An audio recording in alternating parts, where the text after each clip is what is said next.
Well, good evening, everyone. We'd like to call our May 26th City Council meeting to order. We welcome those who are joining us in the audience, those who may be joining us virtually. We welcome you as well. At this time, as with every meeting, we start with the invocation. We'll ask that Rabbi Scott Klein, U.S. Army Chaplain, as Rabbi comes forward, we ask that please everyone would stand for the prayer. Immediately following, if we could repeat the Pledge of Allegiance.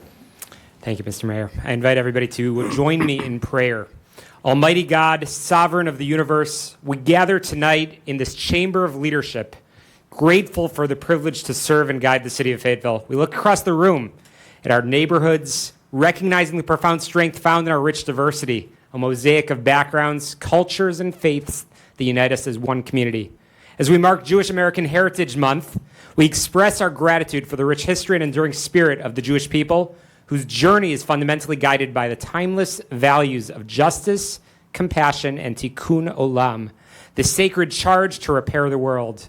May this calling to heal our fractured spaces and uplift our neighbors inspire all of us, alongside residents of our heritage and every heritage, to actively build and bless this city. And we also stand here tonight also carrying the heavy and sacred weight of a Memorial Day, having just paused to honor the brave men and women who laid down their lives for our freedom. May the memory of their ultimate sacrifice remain a permanent beacon for this council, reminding us of the high cost of liberty that we enjoy and the profound responsibility we hold to protect it. Let their legacy inspire us to work with unwavering integrity, to listen to one another with respect, and to govern with a shared commitment to justice and unity. Guide the hearts and minds of our city council members tonight, grant them wisdom in their deliberations, and bless the people of Fayetteville with peace, safety, and prosperity. Amen. Amen. That's good. Pledge allegiance to the flag of the United States of America and to the republic for which it stands, one nation, under God, indivisible, with liberty and justice for all. Rabbi, thank you so much for giving us the prayer. Thank you for joining us.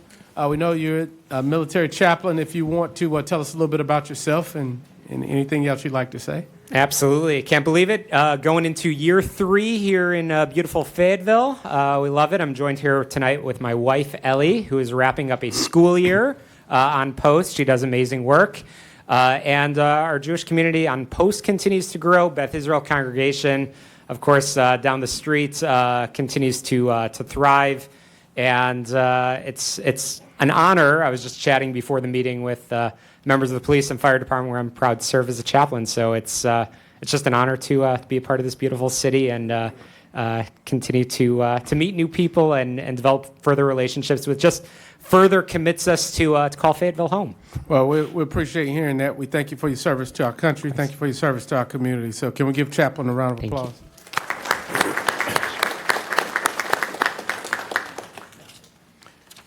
All right, Council, with that, I'll go to Councilmember McMillan. You had a special guest that wanted to come and greet us? We sure do. Thank you, Mr. Mayor.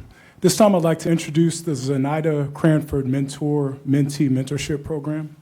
This is a youth-centered nonprofit organization dedicated to empowering girls ages 12 through 17 through positive intervention, personal development, mentorship, leadership opportunities, and community engagement. It's founded on the belief that prevention is more impactful than punishment. ZCMMP proudly considers itself a founding success story of the City of Fayetteville's Empowering Community Safety Microgrant Initiative. Through this support, they've continued to demonstrate how preventative mentorship programs and positive youth engagement can serve as effective tools in strengthening community safety and reducing youth vulnerability. Their organization advocates for positive intervention, approaches that focus on exposure, guidance, relationship building, emotional support, leadership development, and community involvement rather than punitive measures. At this time, I'd like to invite Ms. Nishi Chapawala to the podium. The impact of ZCMMP can also be seen through the personal growth and achievements of their participants. One example is Nishi. She will be performing the national anthem at the City Council meeting, a reflection of the confidence, leadership, and social growth that mentorship and positive community support can help cultivate in young people. Moments like these reflect ZCMMP's commitment to helping youth recognize their talents, stepping outside of their comfort zones, and growing into leaders within their community. At this time, I ask you all to stand as you're willing and able for the singing of our national anthem.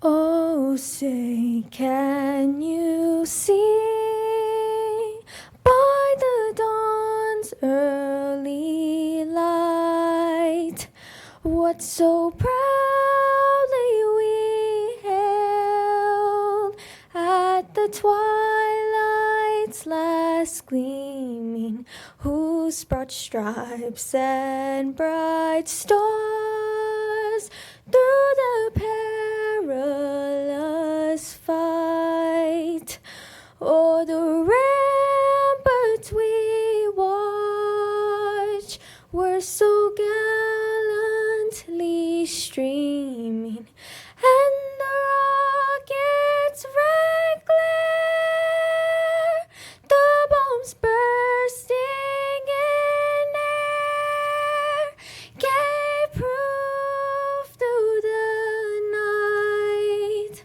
that our flag was still there.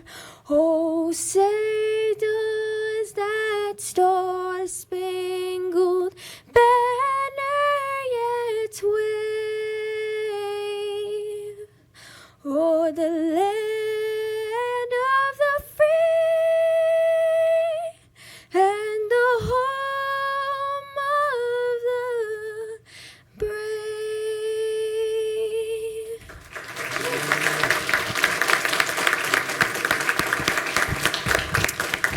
Thank you, Councilman McMillan. Thank you, Ms. Nietzsche. Beautiful, beautiful song that you rendered us, and thank you for the hard work that you and the organization are doing in our community. With that, I'll turn to Councilmember Jones. Thank you so much, Mr. Mayor. Very quickly, I would like to announce a new farmers market here in Fayetteville. It's the Roots of Resilience Farmers Market After 5. It is located at 4616 Murchison Road. It will be held every second and fourth Thursday, 5:30 p.m. to 8 p.m. Again, come out, get your fresh vegetables, fruit, natural items. Also, I would like to announce the Heroes of Fayetteville and Cumberland County as presented by Greater Life of Fayetteville, appropriately entitled, Through Their Eyes, We Remember. Through Their Voices, We Honor. And this is a celebration of our local leaders, our foundational leaders who have built Fayetteville, Cumberland County, going back to the 1700s up to today. And our youth will be performing various stories, songs, things of that nature. We will have individuals there from grades 1 through 8. So we invite you out, and that will be held Friday, May 29th, 5:30 p.m. to 8 p.m. Also repeating again on Saturday, June 6th from 2 p.m. to 4:30 p.m. And that will be at Fayetteville Technical Community College, 2328 Hole Road. Lastly, I would just like to say happy birthday to my father. Just turned 88 years old, so I want to thank him for doing that. He may be watching. Love you, Dad. Thank you. Thank you. Thank you, Councilman Jones. Councilmember Ferguson, did you have an announcement? I heard Yes, that from a birdie. I have an announcement for Councilwoman Brenda McNair. It's the picnic in the park at Lake Rim, 4th Annual Unity in the Park Community Celebration. Join us for a day of joy and camaraderie at the annual Unity in the Park event. This vibrant community gathering aims to bring together residents of all ages and backgrounds to celebrate the diversity and spirit of our neighborhood. Nestled in the heart of our beautiful Lake Rim Park. This family-friendly event is the perfect opportunity to meet new friends, enjoy local talent, and participate in a variety of fun-filled activities. Join us for a special event featuring city staff, fire department, police department, PWC, and local businesses. That's Sunday, June 7th, 2026, from 3 to 8 p.m. at Lake Rim Park, 2214 Tarklam Road. Thank you, sir. That sounds like a radio ad. So, thank you. All right. So, council, with that, I think we're caught up on the announcements. I did see Mr. Grant Bennett out there who had the opportunity to go by. This is the 2-6 project. Fayetteville funded his organization several years ago when Mr. Bennett wanted to grow STEM and technology training to our young people. He had a full house at Segra Stadium this weekend, so thank you for the work. I think it was probably the first cohort that actually has gone through the entire process, and it was probably, I hate to guess how many kids, but it was packed. So thank you for the work you're doing, and look forward to much success in the future. So, council, with that, we'll move. Mr. Manager, you have anything? Yes, sir. Good evening, Mayor, members of council. I'll be brief. 3 announcements. First is later this week on Thursday, May 28th at 6 p.m., we'll have our next edition of Doug in the District. We'll be in District 8 at 1420 Hoke Loop Road at New Life Bible Church. Please join us if you can. That's this coming Thursday, May 28th at 6 p.m. District 8 at New Life Bible Church.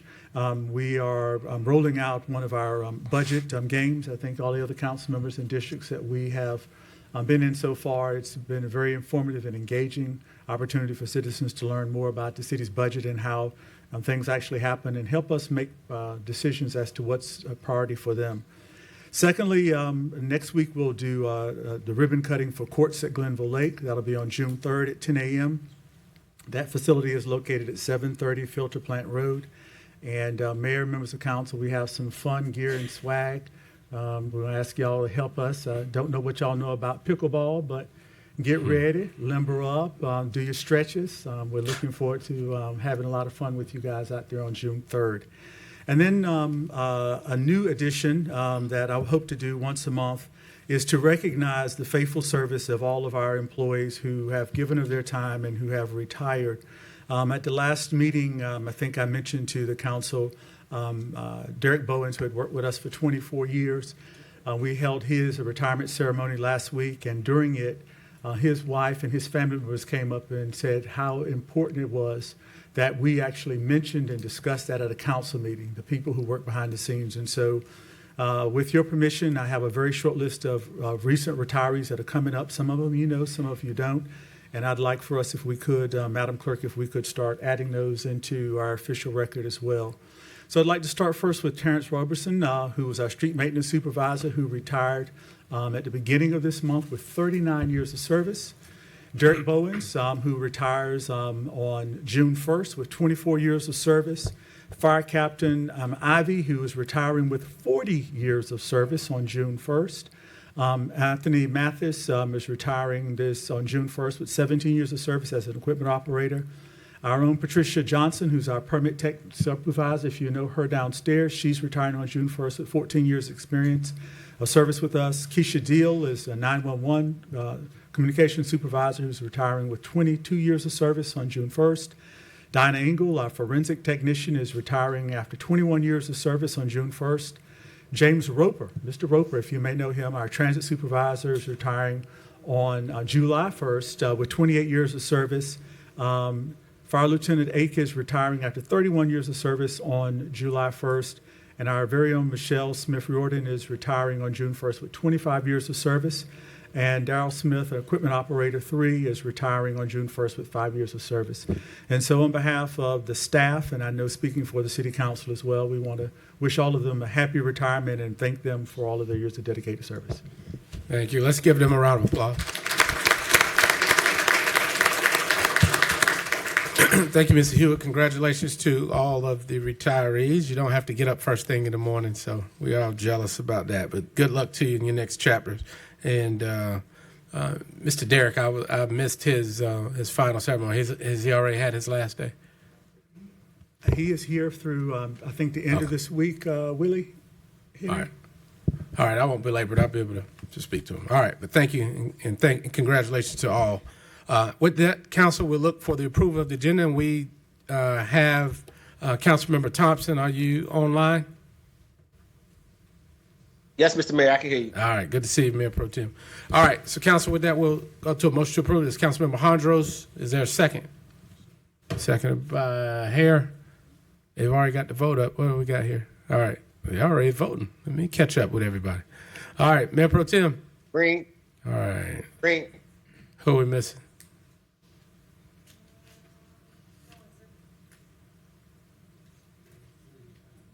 Yeah, we hadn't got there yet. That's the next. So did you want to change, or you gonna stay red? You did? All right. So Madam Clerk, that's unanimous. All right. Council, moving to consent. So Councilmember McMillan, call on you for your items. Thank you, Mr. Mayor. I'd like to make a motion to pull items 7.0 Alpha 2, 7.0 Alpha 4, and 7.0 Alpha 12 from the consent agenda. All right. So Councilmember McMillan, that's a motion to approve with the exception of 7.0A2, 7.0A4, and 7.0A12. Is that correct? That's correct. All right. Is it seconded by you, Councilmember Ferguson? Yes. All right. So, Council, any discussion on the motion? This is to approve with the exception of those three items. All right, Council, I look to you for your votes. Mayor Pro Tem. Mayor Pro Tem, you with us? Green. All right. Who are we missing, Madam Clerk? Me? All right. I got to get with it tonight. All right. So motion carries unanimous. All right. 7.0A2, Councilmember McMillan.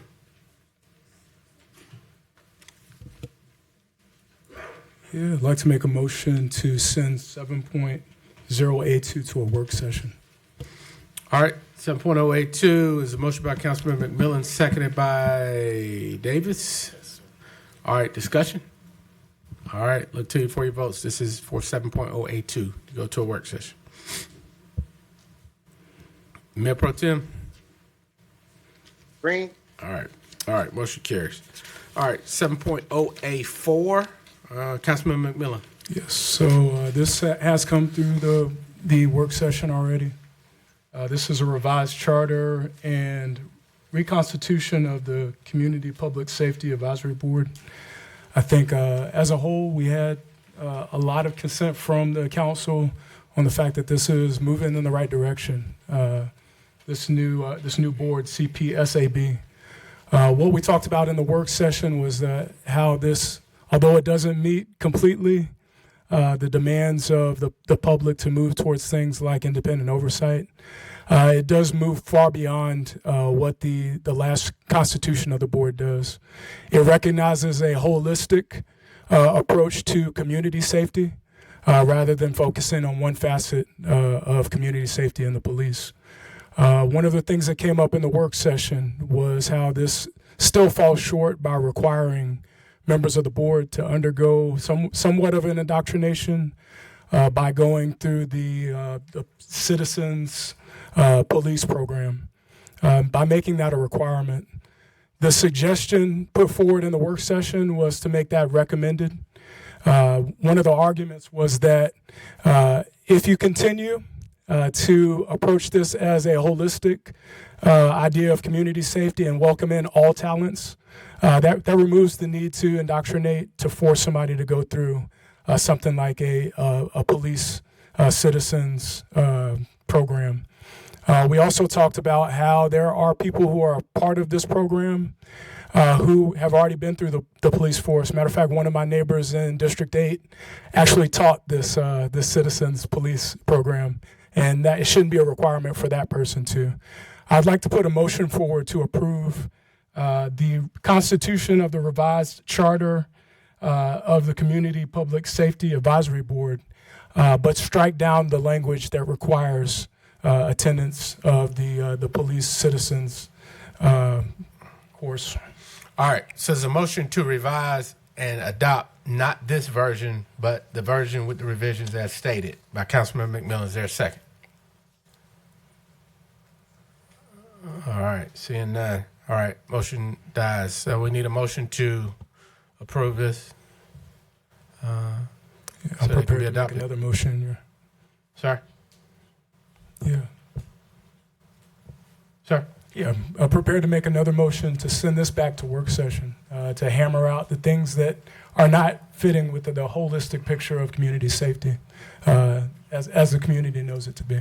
All right, second Put that motion by motion Councilmember McMillan. Is there a second on that? All right. Motion dies for lack of a second. All right. Councilmember need a... Mr. Mayor, Yes, sir. I Mayor got a Pro motion, Tem. sir. I'm ready. can we move to adopt the policy as written? All right, there's a motion by Mayor Pro Tem to adopt what's enclosed in the CAM, seconded by Hare. Discussion. Discussion. All right, Councilman McMillan. Yeah, I think we're making a mistake, and I think we'll revisit this in years to come. There's something that we've just finally turned the corner on in terms of our approach to community safety. If we keep making the same mistakes and focusing on one facet of community safety, lifting that and not recognizing the talent of mental health professionals, of those who work with the unhoused population, and put them on equal footing when they're coming to a board of this type, then we're going to continue to get this wrong. I urge the council to reconsider this and do this the right way. Meet the intent, the original intent, and I speak from the standpoint of somebody who was there from the start in 2020 when recommendations for creation of this board were made. All right, so there's a motion on the floor, seconded by Councilmember, Mayor Pro Tem made the motion, seconded by Hare. Discussion, as someone who actually voted on it, the original intent was to create more of a community bridge between the community and the police at that time. This has a broader focus, which I think the council and our government has changed to have now an Office of Community Safety that has those other components. So I still see this as progress, but the original intent was to bridge the community with the police, and now that it's been amended, there will be the intent of the board, if it's successful, is to make sure that a lot of these community services go along with it. So I just wanted to clarify intent. If I may, I actually voted on it. Yes, sir. Yeah, All right. So, yes, council, seeing no other questions, I'll look to you for your votes. Second round, right, Mr. Mayor? We're voting, sir. Green, All right. Who are we missing? Councilmember Ferguson. There we go. Martin? Where you at? All right. Motion carries. 9-1. Those voting in opposition, Councilmember McMillan. 7.0A 012. Councilmember McMillan. Yeah, again, we got to get this right, y'all. Got to get it right. In terms of the renewal of the contract for SROs, this is more serious than something that should be on a consent agenda. Very, very disappointed that it would come to the council and to the public without serious examination.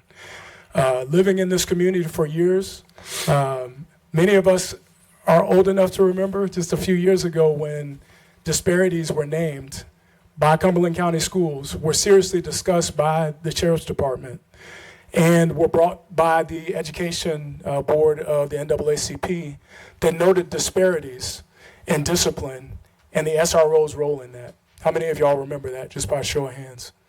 It wasn't long ago. I think we're on a slippery slope if this board does not seriously look at not just the fact that the program is in place, but the efficacy of such a program. This impacts our kids. Rubber stamping something like this denies the existence of and the complications of the school to prison pipeline and the things that come when we discipline without really taking a good look at our measures, our tools, and even the people who are involved in that discipline. What I would suggest is that this council send this back to a work session and really demand the figures from the Cumberland County schools that talk about what this SRO program has done in the time that it's been in place from the FPD, so that we're not rubber stamping something and we're not really sure if it's working. We're not sure of the potentially harmful impacts on our children. This is too serious to get wrong. It's too serious, again, to put on a consent agenda and rubber stamp in this way. I'd like to make a motion to send this back to work session. All right, motion by Councilmember McMillan to send this back to work session. Is there a second? Councilmember Green, that's a second. Yep. For the purpose of discussion. All right, second by Councilmember Green. All right, discussion. Councilmember Green. Yes. City Manager Hewitt, could you briefly give us a little update on what this looks like? I know upstairs you made a couple of comments about a one-year renewal. Can you give the general synopsis that you gave upstairs down here, please? Yes, ma'am. Thank you for this opportunity as well. The contract largely remains the same with a few additions. Prior and currently, rather, the agreement is for one-year terms that come back to council each year for renewal. This allows for a one-year renewal, but with two additional options. So it basically has a 3-year term.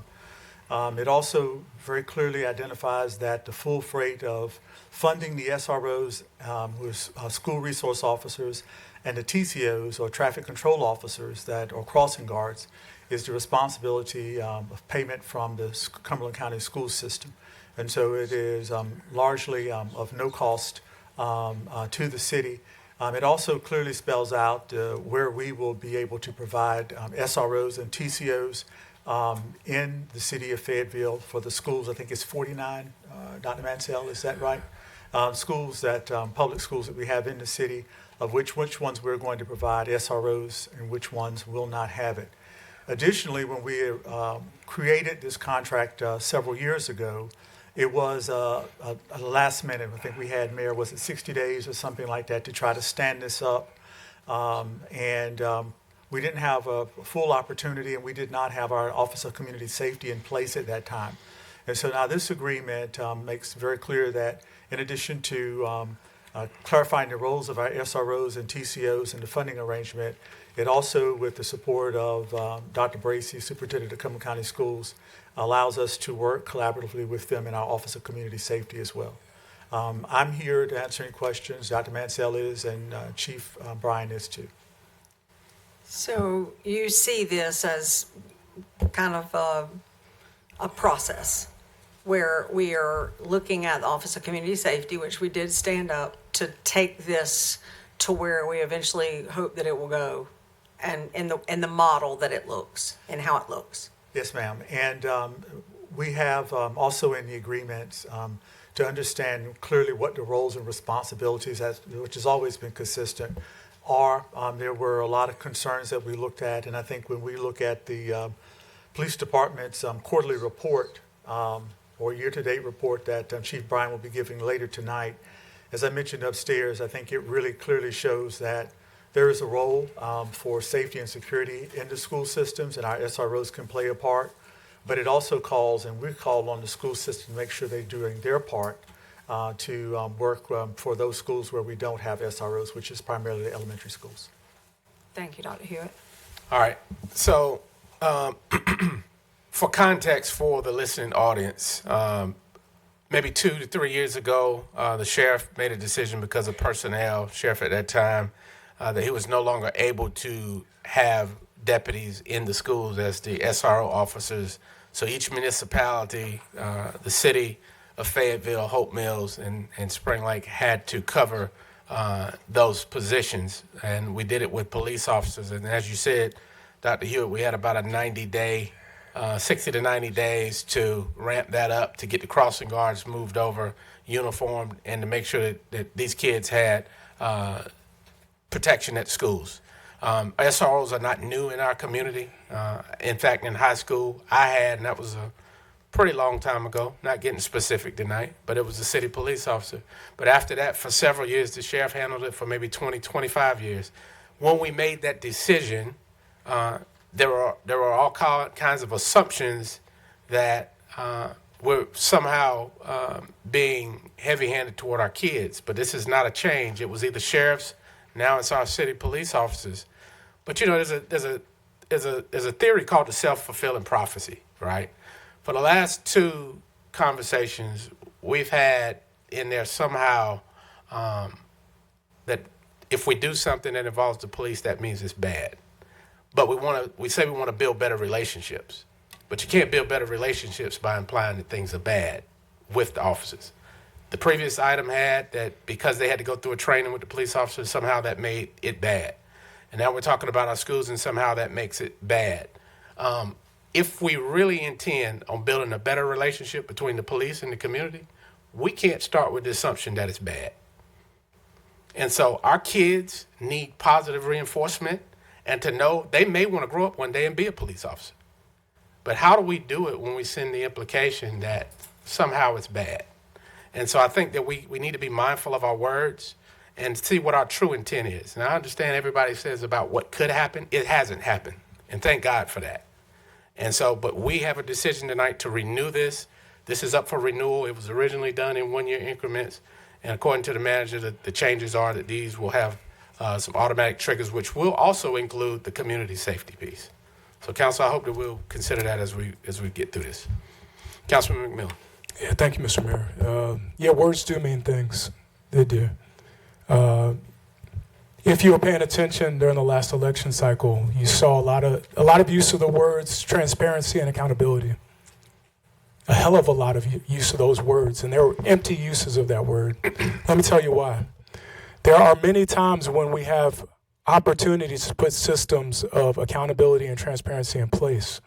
Sometimes these things have to do with our most precious resources, in this case, our children. When somebody says to put a system in place, to put a halt into place to analyze the results of a program, and you boil it down to bad versus good, there's some misunderstanding in terms of the words. The words you should understand is a responsibility of this board to have not only transparency but accountability in these systems. How are we going to continuously rubber stamp a program without taking a look at the efficacy when it involves our most precious resource, our children, and their safety? There's an analysis that has not been done, and it's piss poor leadership to zoom past that and rubber stamp approval of a program that you have not taken an analytic look at in terms of the efficacy and the safety. All right, thank you. Councilman McMillan, words sound good, no depth to it. 25 years have been officers in schools. 3 years, this program has worked with our officers in our schools. So it's good to say transparency and accountability. You don't have anything specific that's not transparent because we're discussing it now. Anything that's specific that you said, well, you said your part. You've had your 2 rounds. It's my 2nd round. So you've got to do more than give word salads. You've got to have something that goes along with it. Bring it to a work session. But with that, bring it to a work session. With that, the motion on the floor is to repeat the motion. The motion was to bring it to a work session. It was a second. We will talk about it's not a discussion. We've had 2 rounds of discussion. We're repeating the motion. We're calling for the question. So the motion on the floor is to bring it to a work session, seconded by Councilmember Green. All right, Councilmember Hare, did you have discussion? Just one statement, Mayor. I was trying to find it while I was sitting here. I've been having some computer problems, but someone sent us an email, a parent, but I can't seem to find it right now. But the parent stated, if I could somewhat surmise what she said, she says, I know that you are talking about the budget soon, and I know that you're going to be talking about SROs. Whatever you decide, she said, I appreciate the SROs, but whatever you decide, please let the SRO officer that we have at our school to return because of the impression, the positive impression that they have put on her children. I was trying to find that email, but I just wanted to share that. All right, thank you. All right, so council, we've had no other second rounds. We've had 2 rounds of discussion. The motion is to send it to a work session. Look to you for your votes. Red. All right. Madam Clerk, who we missing?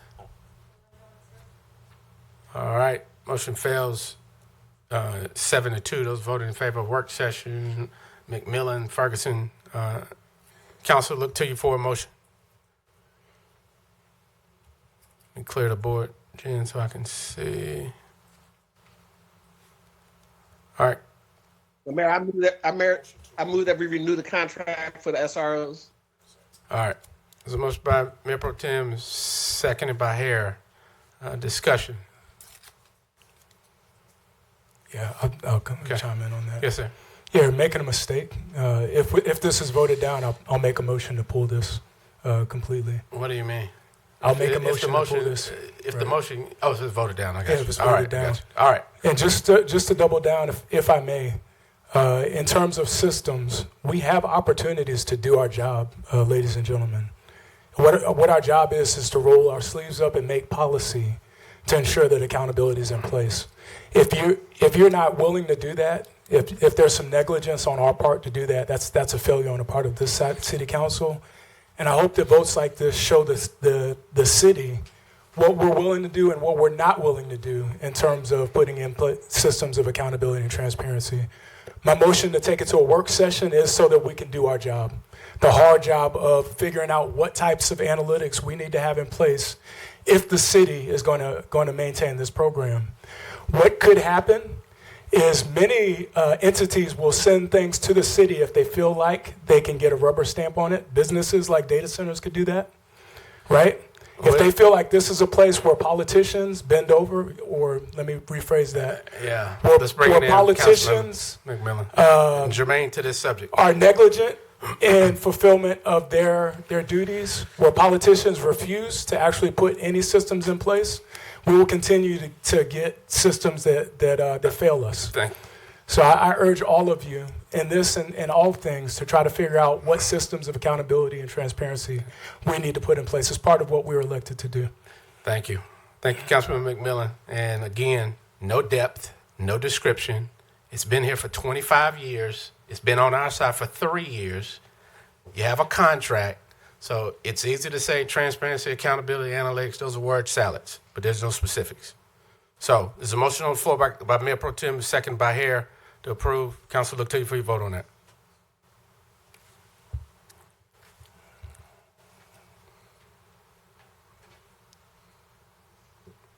Mayor Pro Tem.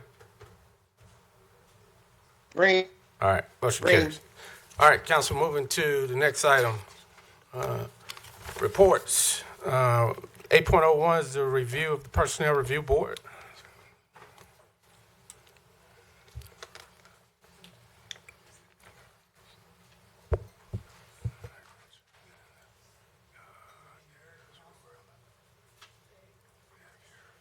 Here we go.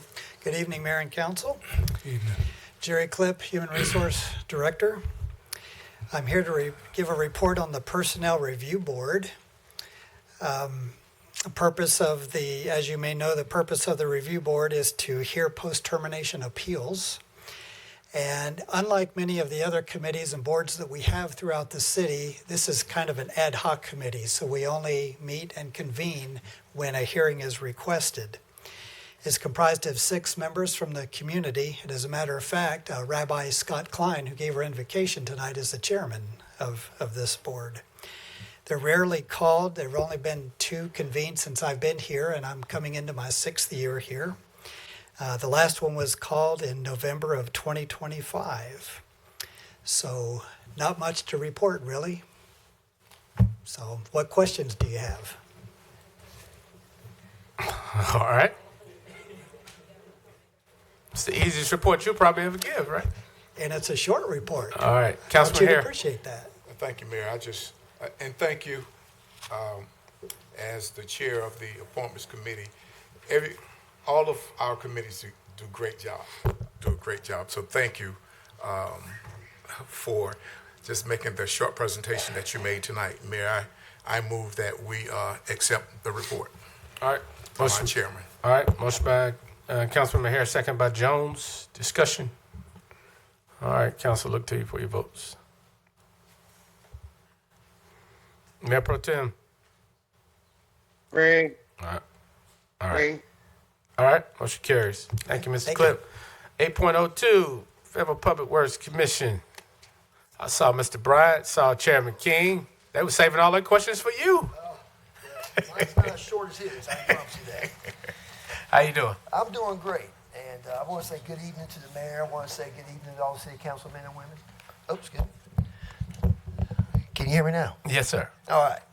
So it's great to see everyone. I'm not familiar with everyone, but there's a lot of friends here, and I appreciate all the familiar faces. If you don't know me, I am Richard King. I'm the chairman of the PWC board.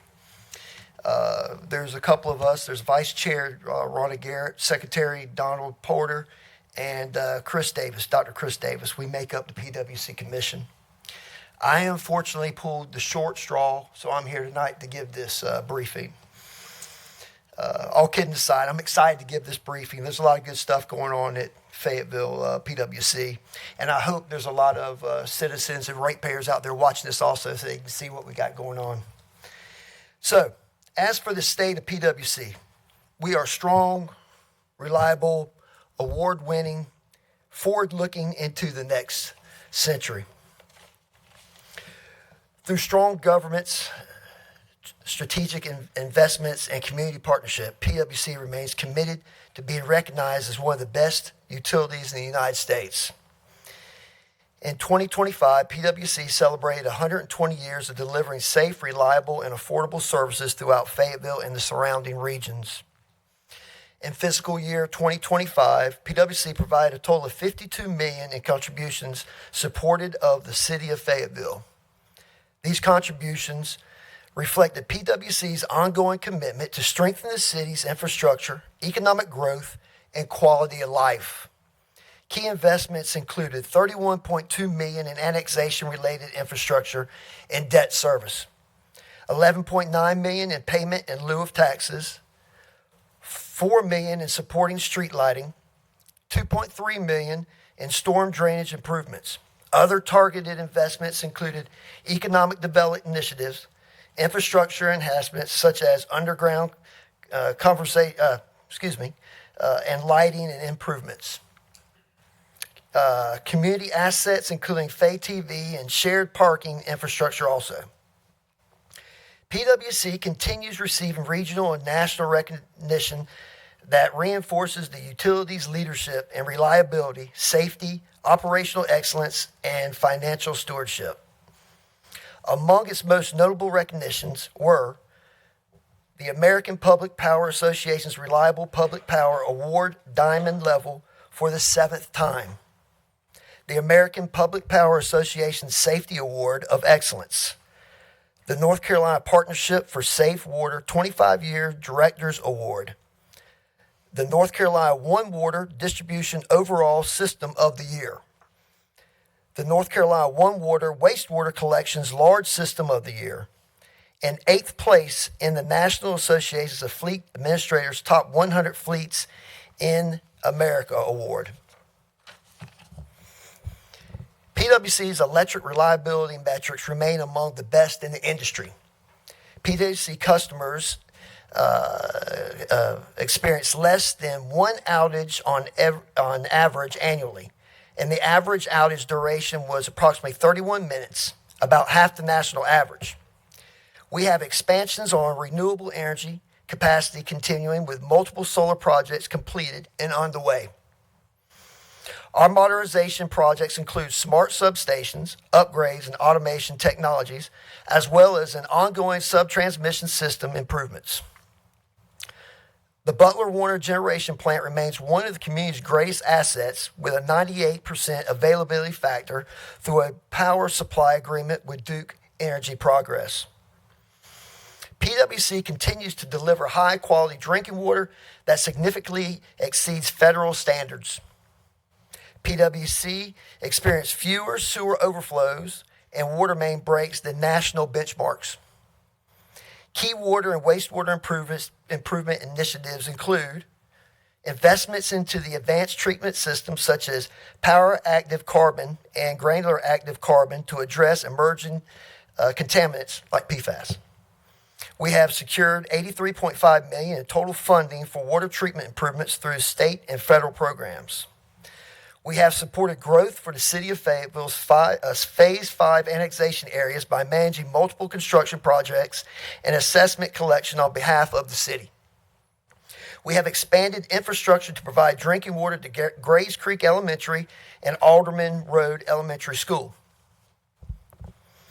PWC led regional advocacy efforts such as opposing an interbasin transfer request to protect local water resources and long-term supply, the Fuquay Arena. We continue to invest in workforce development through local student programs and partnerships. We have collaborated with Fayetteville State University and Fayetteville Technical Community College to establish a regional training center supporting green economy jobs. Demonstrated commitments to community presence, education, and long-term economic vitality by fulfilling 500 plus community requests. PWC stands today as one of the community's most valuable assets. For over a century, the utility has remained a driving force behind Fayetteville's progress. PWC continues to prove that excellence and affordability can go hand in hand. It's more than a utility. PWC is a legacy of service, innovation, and community pride. So again, the state of PWC is strong, reliable, award-winning, and preparing for the next century. Thank you, Mr. Chairman. We appreciate that, and this is a great rundown. Just had a couple of questions as you mentioned in your report a couple of times about preparing for the future. Yeah. Delivery of energy is changing. Where, and you don't have to get into the details, but there are plans that PwC is making about future delivery of power and water or the filtration of water. You know, we know that, even though Comores is in Bladen County, our ratepayers are carrying a huge load of cleaning up the water, even though, we didn't receive any taxes in this community. Mm-hmm. Again, the impacts of it didn't respect the county line boundaries that are there. What is PwC's plans for making sure that, because we have a uniqueness with a power generation plant, mm-hmm. and the way that power is changing, what are the plans, or have they started to make plans about delivering services in the future? Well, we have a major issue coming in 2029 where we've got to figure out whether or not we're going to stay with Duke Progress Energy or not. And so we're searching out what's the best thing for PwC and the way we're positioned in this community and in this region. And Tim can answer questions. But we also, on your PFAS question, we're building a new facility. Okay. And water filtration system that's going to handle the PFAS. I think it's $120 million, if I'm not mistaken. Yes, and just secured 85. And we just secured 85, is what I said, from federal grants. And so, but I think we are the only one in this region that's going to have that facility up and running, if I'm not mistaken. So that's what we're doing for the PFAS, and for the energy side of it, we're not sure where. Well, what reason I mentioned that? So the ratepayers are paying $120 million or so in investing in this new filtration system, right? That will serve us well, but its primary goal is to filter and clean the water from the PFAS and forever chemicals that we talked about. Mm-hmm. But again, the problem was not generated in Cumberland County, right? It's the alleged culprit of that. Comores is located just across the line, about 17 miles from here, but our ratepayers are paying for the cleanup. Is that right? Good evening, Mr. Mayor, Council. To address the question of PFAS and forever chemicals that are in the water here in the Cape Fear River, you're right. There is a large plume of PFAS that was generated by the Comores company south of us. However, as we have all come to realize and understand over the last several years, PFAS and PFOA, these forever chemicals, they're in more than just the contamination caused by Comores. They're everywhere around us. Because of the lax regulation of PFAS and contaminants in many, many years prior, we find ourselves dealing with PFAS and contaminants from every direction.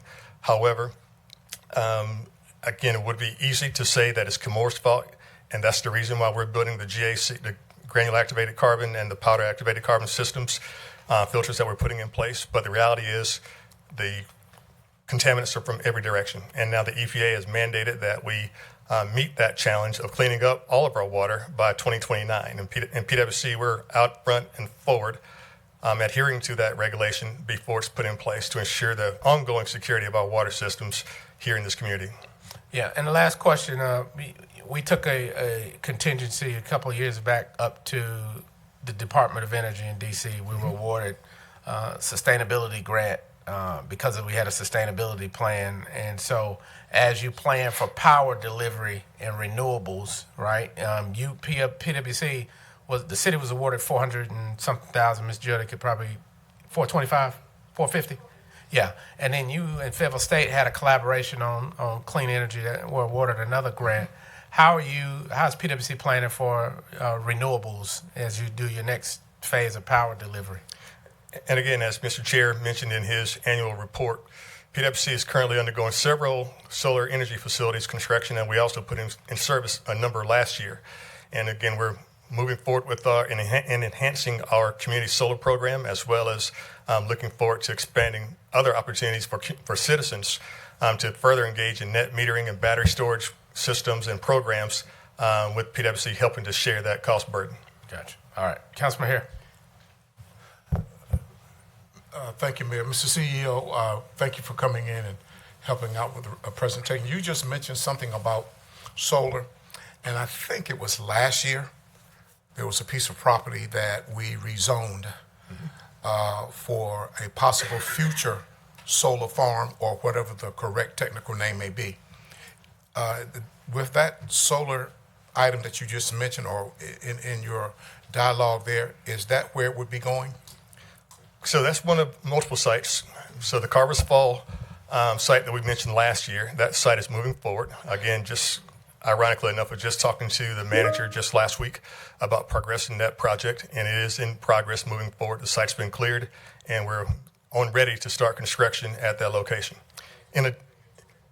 Into a solar developing farm. into solar. Okay. And again, additionally, we've been working with the city to secure several other parcels along Fields Road, as well as some perimeter property along the airport to further expand our renewables and solar assets here in the city of Fayetteville. Thank you, sir. Thank you both. All right, Mayor Pro Tem and then Councilman Mahandros. Yes, thank you, Mr. Mayor. Mr. Bryant, we've been a phone call.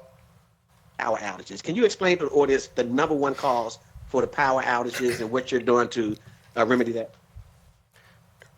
If I understood your question correctly, you asked what was the number one cause of power outages in the community. Is that accurate?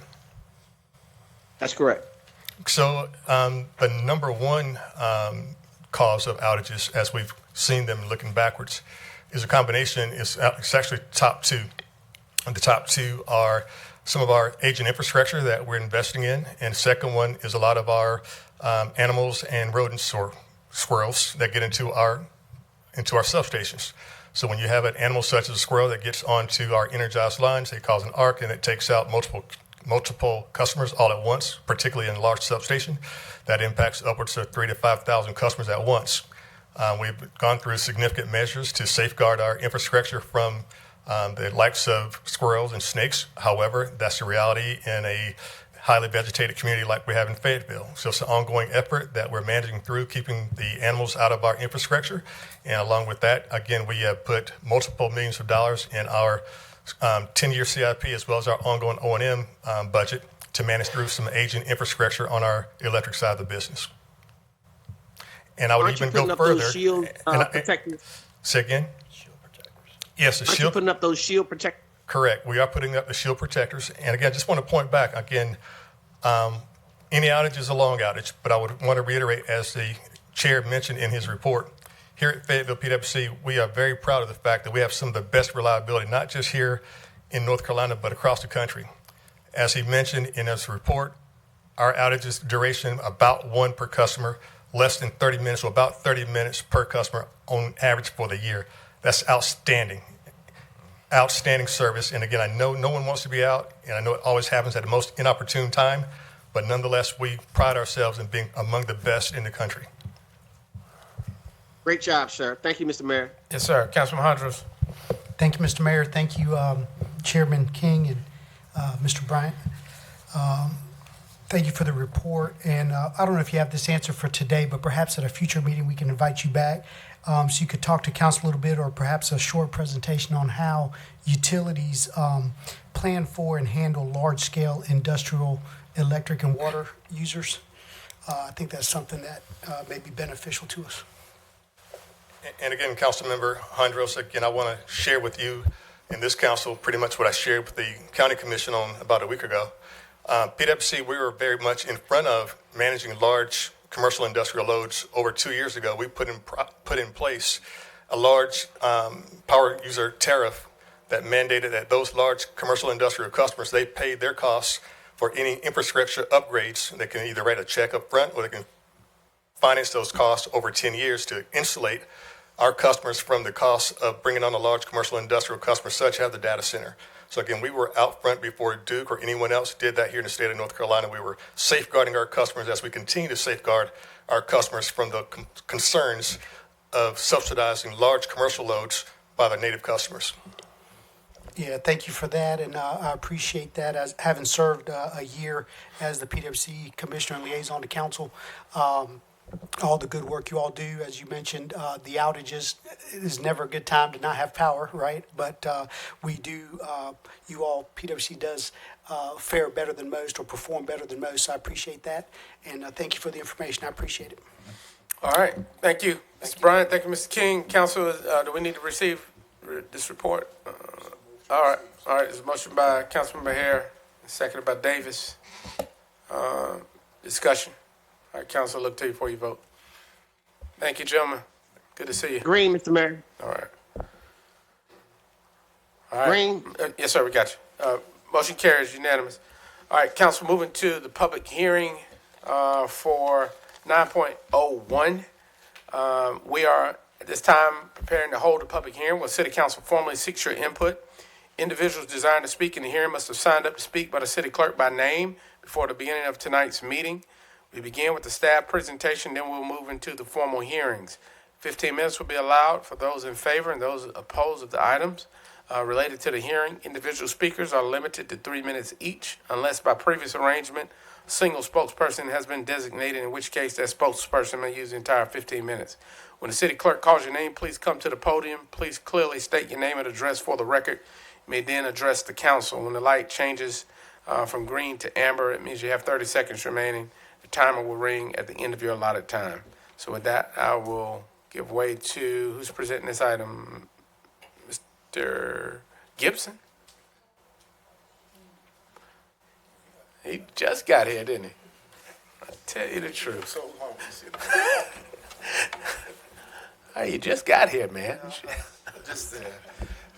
Good evening, Mayor and Council. Good evening. That agenda item is for renaming a ball field on North Street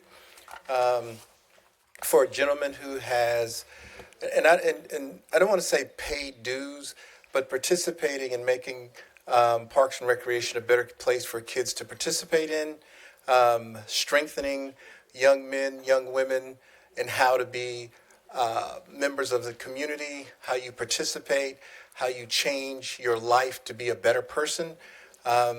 The advisory board endorsed it, Parks and Recreation, for the time that he had given us in volunteering and coaching. We appreciate. We have nothing but good things to say. So, all right. Thank you. So with that, I'll open the public hearing, Madam Clerk. Mayor, we have no speakers for this item. All right. That will close the public hearing. Was this just a public hearing or we needed action? Mr. Hewitt. As appropriate, you can take action to All right. approve. Councilman Davis, your district. Thank you, Mayor. If there's no questions by council, I have a motion prepared. But I think Councilmember Green has a question. All right. Councilmember Green and then Jones. Thank you, Mr. Mayor. Mr. Gibson. Trying to get out of here, ain't He is. We're not going to let him. If we got to be here, he's got to be here. Mr. Gibson, feel free to correct me if I'm incorrect. There's a lot of history behind naming facilities and naming schools and naming things in our community. I've been around long enough to know that there's been a lot of angst over some of the name requests and name changes. I'm not necessarily opposed, but I would be remiss if I didn't say this to the public. One of the things I believe that the reasons we stopped naming facilities after people was because it didn't give a sense of location. So we have Senior Citizen East. We have different facilities named by their location. Parks are named for their location. So that it makes it easier for the general public to find these facilities without going on a seek and find mission. So to me, when you want to name something Coach Donald Bennett Field, it doesn't say where it is. It also doesn't say what kind of field it is. So just from that vantage point, I'm wondering if any consideration was given by the committee when they reviewed this to Coach Donald Bennett baseball field at North Street. I know it's a little longer, but it solves the problem of the reason we have all of the history behind why we went from doing one thing to doing another. So can you enlighten me or give me some things that they discussed at the committee level, please, sir? Well, I think what they were asked to do was the renaming of the existing ball field at the address, changing the name of the ball field from North Street Park to Donald Bennett. I don't think that they were looking at what the total naming of the facility would be, because we would still keep it as North Street Park or the Donald Bennett at North Street Park. So whatever that naming or address or placard in our guide or on Google or wherever people look stuff up, it would still say North Street Park. So we would make sure that that's there because you would have that location. Thank you. Yeah, so it's not the changing of the park, it's just the field. Yes, sir. Okay, all right. Councilman Jones. Thank you so much. And I just want to elaborate on that. I'm the liaison for that Fayetteville Cumberland Advisory Committee. And one of the things that they did ask, they wanted to provide the clarity again about if it was for the park. And we made that very clear. It's for a specific, it's for the field. They wanted to inquire if there were any opposition from the public in the area. There was not. Their representatives came and spoke. I know happened to be very familiar with Coach Bennett. Myself, he was one of the few individuals to actually utilize what would historically have been a underutilized area for that, very engaging with our youth. And so the commission, those were all the questions that they had, but overall they were in support of this, and they definitely understood that it was a field and were more lenient. They were understanding that it just made sense. Let me just put it like that. Not an entire park, but a field. So I think was understood it was a baseball field. So when they were changing the name, they knew exactly what they were doing from that. Thank you, Mr. Mayor. Yes, sir. And I would second that if there are no. I think Councilman Mahandra's popped up the peace sign. So we've got a motion by Davis, seconded by Hondros. We've had discussion. Council, look to you for your votes on this item. All right, Mr. Gibson, you can go back to bed. All right, Mayor Pro Tem. Green. All right, motion carries. All right, Council, moving to 9.02, text amendment to Article 30, Uniform Development Ordinance to include medical arts campus zoning. Ms. Baptiste, how are you?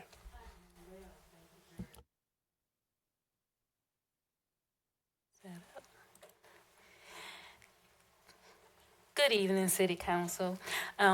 Tonight we are going to present a proposed text amendment to the Unified Development Ordinance to introduce a new zoning district called the Medical Art Campus Zoning District. In essence, this zoning district is going to define and establish the district, add the zoning district to the use table, adopt applicable development standards, as well as establish definitions for the district. The zoning district will include developing the zoning district, as well as use standards for the use table, adding it adding different buffer types, as well as adding standards for the exterior for lighting.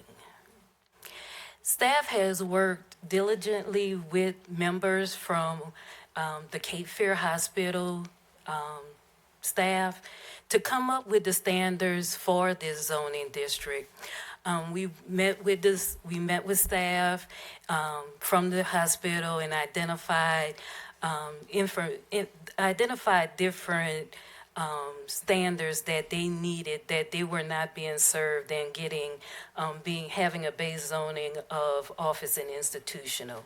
So we have come up with some amendments to create this new district that will help the hospital in their development and add different uses that they were not being able to have in the office and institutional zoning district. This new zoning district supports the general strategic operating plan that the city has adopted by supporting goals 2 and goals 3. Specifically, with the development of the medical arts campus zoning district, anyone seeking to rezone to this zoning district will need at least a minimum of 5 acres to utilize this zoning district. There's also leeway that will be given with this zoning district in terms of the height and the setback allowed or required for development. In the O&I zoning district, the rear setback would be 20 feet from corner lots.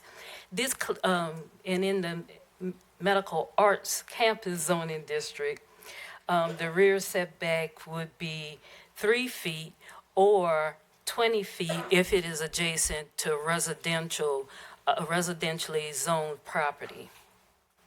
So it clarifies it and gives it a little bit, the developer a little bit more flexibility if they're being located next to another commercially developed or commercially zoned property. And I'll let Mr. Chester Green, who also worked on this with me, as well as Scott Walters. Mr. Walters could not be here tonight, so Mr. Green is going to give you some of the updates that this zoning district allows in terms of the use table and accessory uses, as well as landscaping.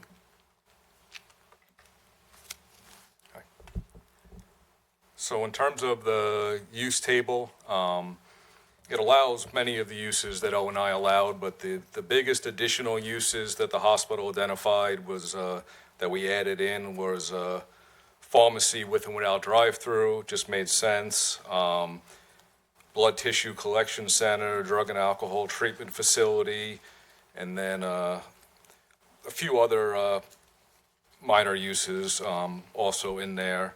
And then the biggest accessory use that they asked for that is not currently allowed in O&I was food trucks. They tend to have food trucks there on a regular basis, and they wanted to make sure that it was okay.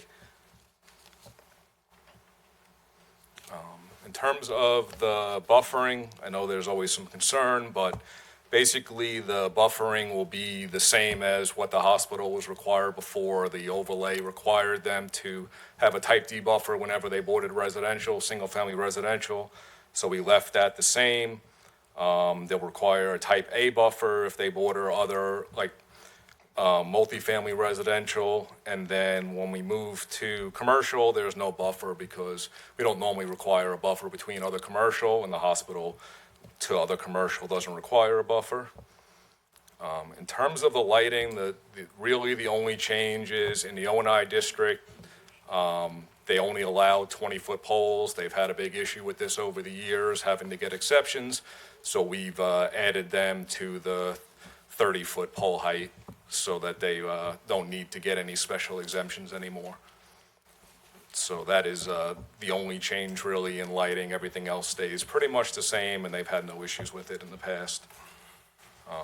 The only other thing on here is a table of abbreviations. That's just the standard thing to add that to the abbreviations.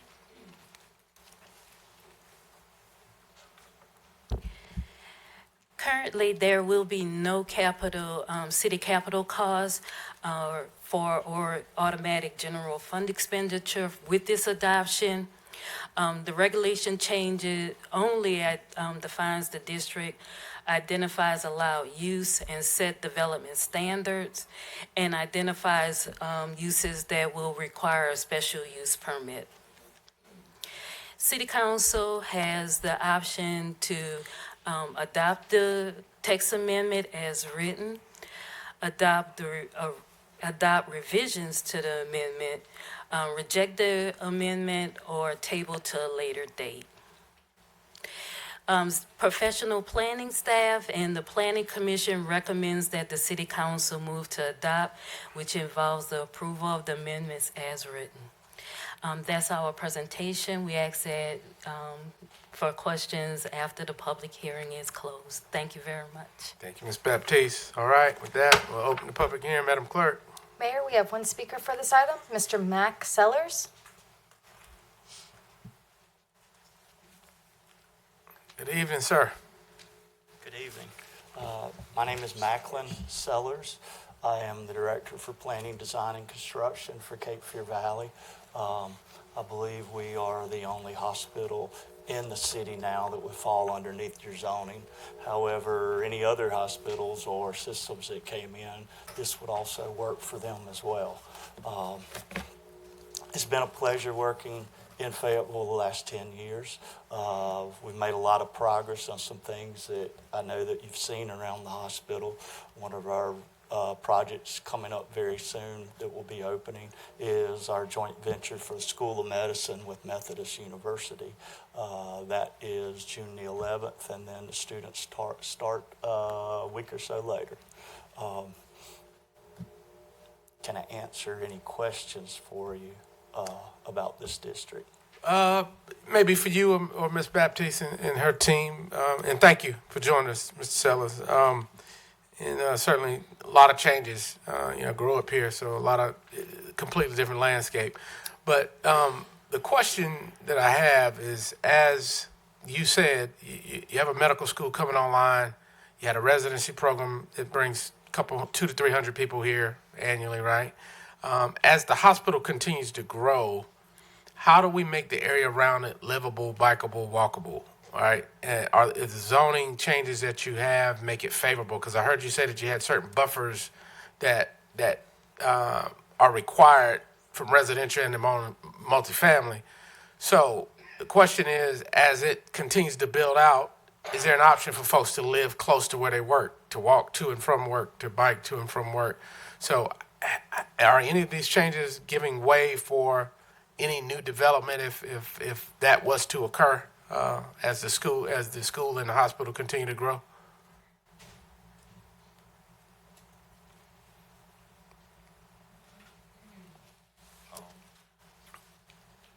So the buffers, the big buffer is between single-family residential and the hospital.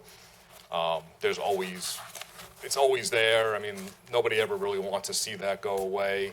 The buffer between the multifamily is really a minimal buffer. It's a few trees in a line and maybe a couple of bushes. There can always be connections. If that multifamily was somehow part of the hospital, then it wouldn't really fall under that same buffers. If it's just in the area, they'll always be required to have sidewalks and stuff like that. Most people aren't walking through the landscape area, but sidewalks are always allowed in the landscape area. So if the hospital or the multifamily wanted to connect to the hospital property, there would be no issues with that. In terms of this zoning only really affects the hospital, so I'm not. So it's not really a district then, because this was my understanding. This was it's a campus zoning district. So it's not really, because before we had talked about, this is some years ago, creating a medical district around there. So when I saw this is not that. This is just a new zoning district that the hospital would be rezoned to, and then any other big facility could come. All right. I think Dr. Newton, we had that conversation at one time. That's not tonight, so I don't have to get into it. Yes, sir. All right. Council, any other questions? All right. With that, Madam Clerk, any other? Oops. No, sir. All right. So the tap was not premature. All right, Councilman Hondros, thank you. Mr. Sellers. Thank you, Mr. Mayor. I move that we approve as presented. All right, so motion by Councilman Mahondro, seconded by Ferguson. Any discussion? All right, council, look to you for your votes.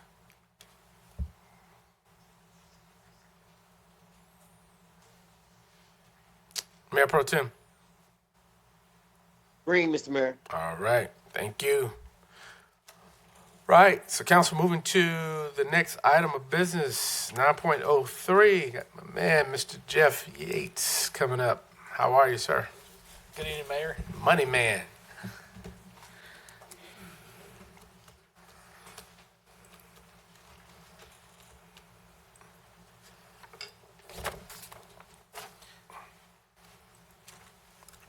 All right, good evening, Mayor, members of council. Tonight, we have our statutorily required public hearing. This is kind of the last gate you pass through before you can adopt your budget. The point of tonight's exercise is really to allow the public to give you as a council through this process feedback on the proposed budget. The manager presented his budget about a week and a half ago, a little bit more than that. It's been posted online for review. We've added our transparency tool, budget and brief. We've had a couple of work sessions. If you go all the way back to April 8th, we presented the CIP. So this is the culmination of all those. I'll take just a couple of minutes and I'll run through the highlights. No new information tonight, and it's really not necessary for discussion, but really to get feedback. So just to kind of provide you context, the council priorities, comprehensive approach to community safety, continuing economic growth opportunities, working with our housing and neighborhood revitalization and refurbishment efforts, improving and expanding transportation, transit, and connectivity. And remember, the budget and operating and capital principles, we focused on employees, maintaining our services and commitments, focused on high value, high impact additions, focused on finishing what we started, aligned with what can be realistically delivered, meaning that what can we as an organization put on the street and actually build, construct, and or operate. Balanced and responsible planning for capital improvements over the long term. This includes significant recommendations around maintenance and our infrastructure projects. I'm sorry, I went the wrong way. There we go. The recommended tax rates, we're recommending a tax rate of 47.95. This is a 3-cent tax increase, and I will go over where that goes in just a moment.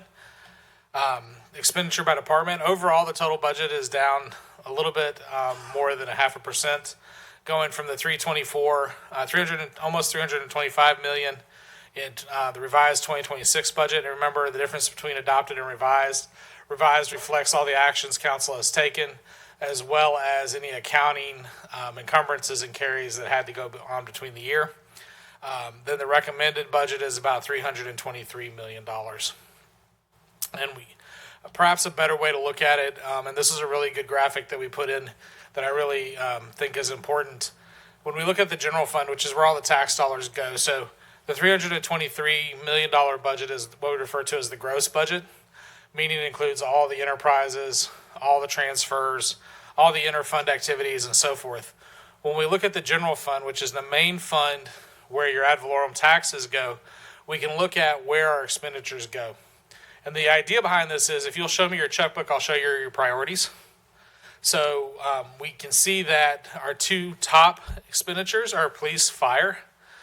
Then right shortly thereafter is Parks and Recreation. Other appropriations are fund level expenses, so it's not really a department. Then you can see information technology and so forth all the way down. And when you look at our personnel investment, we've invested the most in police and fire, just like you would expect, as government is personnel heavy. So I just wanted to share this look for you. You won't see Office of Community Safety, Internal Audit, or Construction Management on this list. They are embedded in the city manager's office. But if you were to put OCS on this list, it would be in between, it would be right around the city attorney's office on this list. So it'd be probably between between the city attorney and human resources development, right in that area.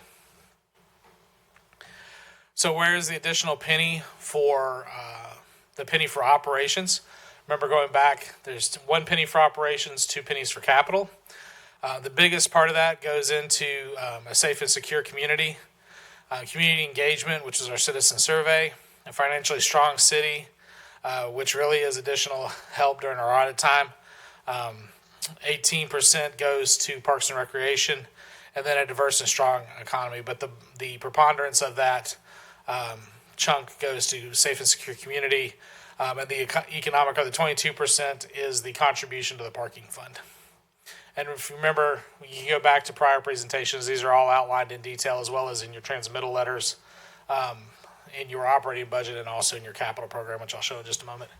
When you look at the recommended CIP by fund, you can see we have about $97 million worth of projects recommended for 2027. The biggest chunk of those being in stormwater, our continuation of our bond program, which is in the Public Safety Capital Project Fund, and our airport projects. Over the life of the program, including appropriation to date, you're looking at almost $670 million worth of projects, which is, as Doug would say, a blessed plenty. A lot of stuff going on.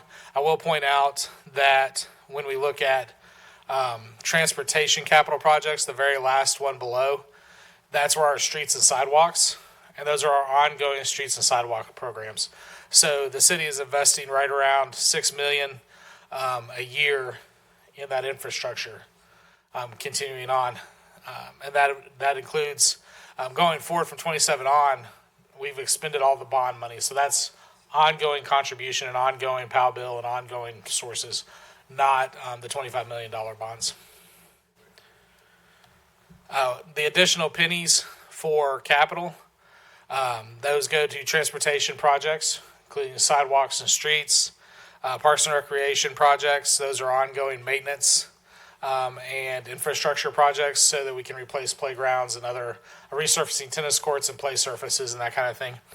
General government capital projects, and then public safety capital projects. The public safety is really around our radio system, planned obsolescence around our Motorola radio system. This is a portion of the replacement cost.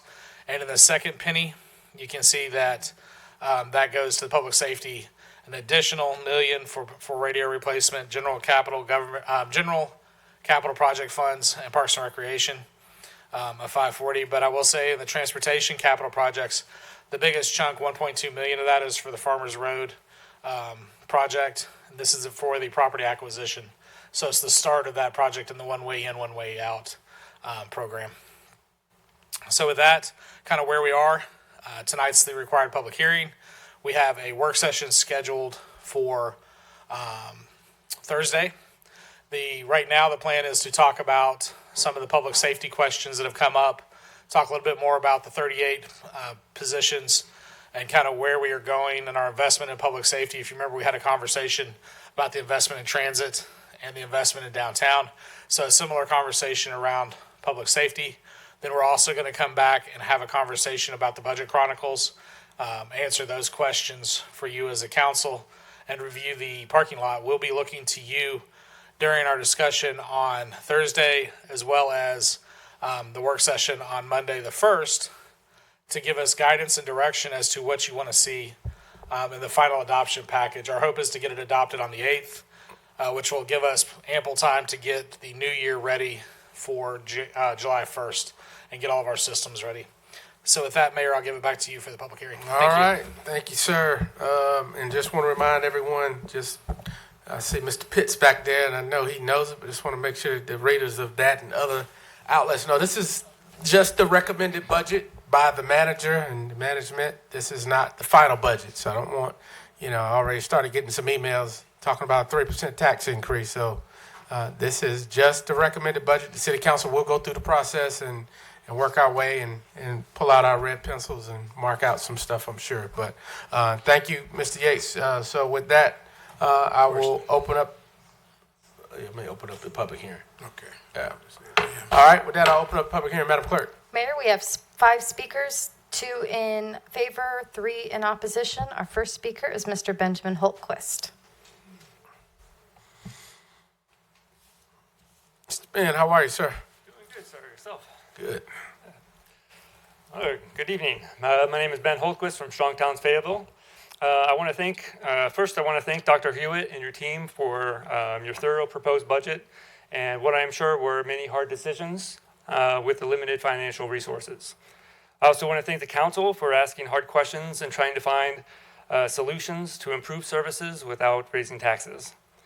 I have a lot I would like to say, but I also have limited resources of time, so I had to also make some tough decisions.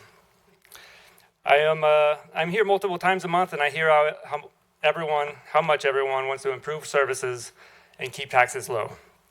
Our residents are struggling and getting squeezed in multiple directions. Their electric bills are going up, gas prices have surged, food prices are higher, and taxes keep raising. Personally, I don't mind paying higher taxes for the betterment of society, but not everyone is as fortunate as I am. Unlike income taxes that can be progressive to protect lower incomes, property taxes are usually regressive, hurting the lower incomes the most. A couple of months ago, our comptroller presented that our city's financial position is strong. I think this proposed budget proves otherwise. We are treading water at best. In order to provide better services at our current tax rate, we need to get a lot more value out of the land in Fayetteville.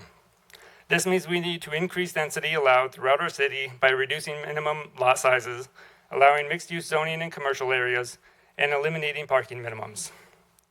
In the second budget work session, there was a lot of discussion about the $500,000 a year we spend to subsidize paid parking downtown. While that is a lot, we subsidize all the free parking throughout the city with tens of millions of dollars.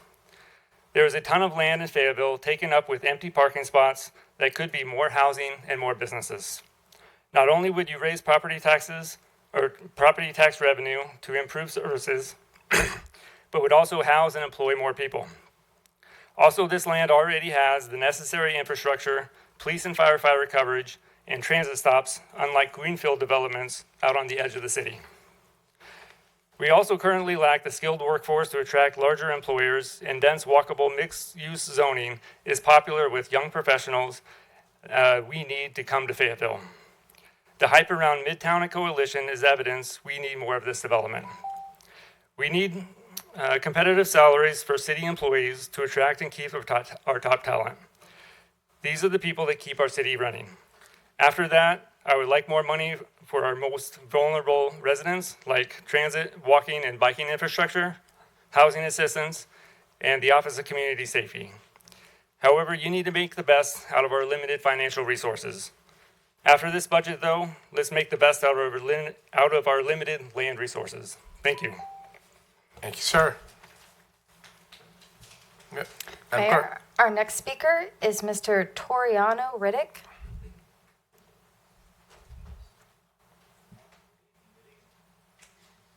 Hi, sir. Councilman, Mayor, 1 second. Speak it to the mic. Yeah. My name is Toriano Riddick. I will go ahead and pull up everything real quick. 1 second.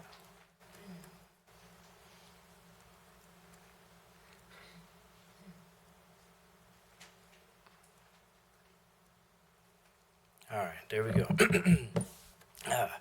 All right, good evening, Mayor Colvin, members of the council, city leadership, and the members of our community. My name is Toriano Riddick Jr. I'm a Navy veteran, and I'm the CEO of Riddick & Co. LLC. We're a service-disabled veteran-owned small business, and we're focused on workforce readiness, operational professionalism, and workforce capability development. I'm here tonight to express my support for several budget initiatives, including fully funding the Office of Community Safety. I have listened to the council discuss the desire to improve the tier status for our community. I also know that one of the key factors to improving our tier status is by adding to our workforce. Once I got out the Navy, for a lot of veterans around here, we come out with a ton of experience. But I think the biggest thing that I knew that we can make the impact is bridging the gap between the workforce. We have a ton of manufacturing, defense manufacturing, logistics manufacturing all across, even some over, right next to our mall. We have khaki, as well. These are, major defense organizations that I do feel, those amongst my age, it's very important, to keep attention here in Fayetteville. As we get ready to move on to Tier 2, we are really deciding on who is going to be, what is our identity going to be? We're America's can-do city. A lot has happened here. This is my second time coming here, and I do see that everybody has the same exact, intent of wanting to push forward, but how will we move forward? What is nobody wants to step in mud and have to go back to clean up later. This is going to be for the future. Everything we're doing right now is for our future. Fayetteville sits within, I am prepared to present a workforce development initiative designed to help retain and develop local talent through workforce readiness, leadership development, professionalism, interview readiness, and workforce capability development aligned with high demand industries. This will be a 12-month pilot initiative operated with a small vetted team and structure around measurable workforce outcomes, our phased rollout implementation, participation tracking, workforce engagement, career readiness development, and long-term employment pathway support. We also plan to work alongside existing workforce systems like our NC Works Pathways, our workforce development boards that we have already been in contact with, a few counties, especially Mid-Carolina. Ms. Rosier, if you're watching, thank you for this direction. This is extremely vital with the recent announcement from Goodyear and the pushback to data center development. There's a way to create a workforce that is not connected to an industry that the community feels is harmful. After reviewing this city's fiscal year 2027 plans and economic development direction, it became clear that Fayetteville is already investing into long-term growth through infrastructure, redevelopment, public safety, and economic expansion. Riddick & Co. is committed to building that future here with our community. We are here to stay and grow alongside the city that we proudly call home. I do appreciate you guys' support. Thank you again. Thank you, sir. Good job. Madam Clerk. Mayor, our next speaker is Ms. Bobby Burgess.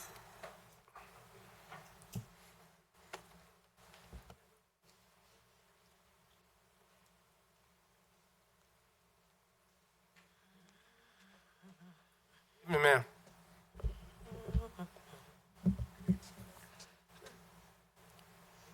There's that eye contact. Hello, Mr. Mayor. Good evening, council and other people. Well, yeah, I just want to make sure you're listening over there. Yeah. I'm listening with my eyes. But go ahead. Okay. Thank you. So, good evening, council. Good evening, members of the public. I am speaking in opposition to this budget today because, unfortunately, it tells the community that the council does not care about the community's children, which is a major concern of the community in itself. Youth, programming, opportunities, all of the like.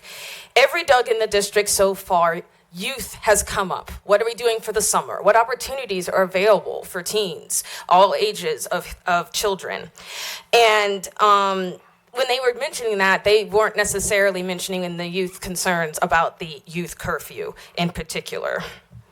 I mean, already tonight, the issue of the SRO was steamrolled and dismissed, which is also a key youth issue that deserved to be addressed with the complexity that it is. And now with this budget, we're going to lose elements of our safe activation spaces and block party and other youth events that are hosted by the Office of Community Safety. You see, by cutting the OCS budget by $577,000, it would directly cut those programs because they're also at the same time trying to bring online a behavioral health response team. So it really shouldn't be a choose. Like one can work and the other can't. They should be both happening in tandem. So I ask that you at least maintain the same OCS budget from fiscal year 2026. And if you're feeling frisky, dare I say, approve the additional penny. Because in doing so, you'll fully fund it, which will address all the pillars as they're designed to be addressed. Homelessness, youth, mental health, rapid crisis response. All of those things are necessary to actually make our community a safe community. And believe it or not, when all those pillars are addressed, the other parts of safety also get uplifted and improve, like police and fire, because then they can focus on what they need to be doing instead of the issues the Office of Community Safety would be better equipped to handle. I mean, honestly, kind of simply put, like, we just asked for this money like a couple years ago, and I find it to be a spit in the face that we're already suffocating this brand new department. They don't even have the time to breathe and become all that they need to be. So my call is to ask you guys to fund this properly. Keep the budget level from fiscal year 26 to fiscal year 27 and do the will of the people. I understand that money is tight, but I am positive that the money can be found somewhere to at least keep the budget level. Thank you for your attention. Thank you.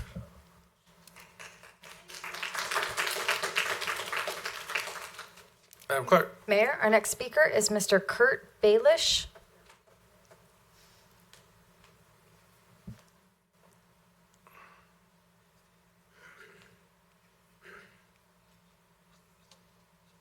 Good evening, sir. Good evening, Mayor, members of the council. I appreciate your time and patience. I'm here to speak out against the proposed budget, mainly for the tax increase only. I respect what you guys are doing and the hard decisions that you guys all have to make on a daily basis in funding the multiple avenues of government. I moved here in 2006. This is the longest I've ever called a place home. Fayetteville is my home. Since I moved here in 2006, my property taxes have went from about $300 to close to $800. On a fixed budget as a disabled veteran, this has drastically impacted my ability to provide for my child. I don't have a lot to say. I want you guys to know how this is affecting. It's been one small step at a time. It's not been a large tax increase. It's been little tax increase followed by little tax increase. And this is the real effect that it's having on me and my business. At a certain point, you have to ask when you're going to start losing residents like me that honestly care about the betterment of the society around us and where we're going to go. I have a business here. I have a nonprofit. I help other veterans learn creative trade skills through that nonprofit. I help them find themselves after service, after war. And this city is looking to push me away because I just can't afford to live here much longer. Thank you for your time.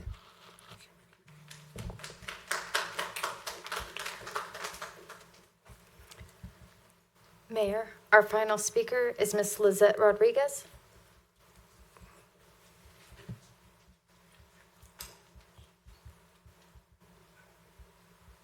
Good evening. Hello, Council. I'm Lizette Rodriguez, founder of Fayetteville Freedom for All.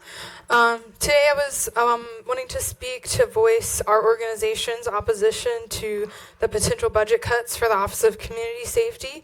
As y'all know, the OCS is very, very new, and Director John Jones has only been in his position for less than a year, and we feel these cuts could hinder their growth. When this office was established in 2024, this council's priority was the establishment of a mental and behavioral health response team that could respond to nonviolent calls. And I know OCS is working with Campbell University to study our 911 calls to pinpoint how many calls that could potentially be diverted by OCS. But a few years back, FPD Chief Hawkins stated that the FPD receives around 4,000 911 calls related to mental health per month. And I imagine that number has increased over the past few years as families and children have faced increased financial hardships, societal hardships since the COVID pandemic. And as y'all know, this office can and will save lives if we fully fund it.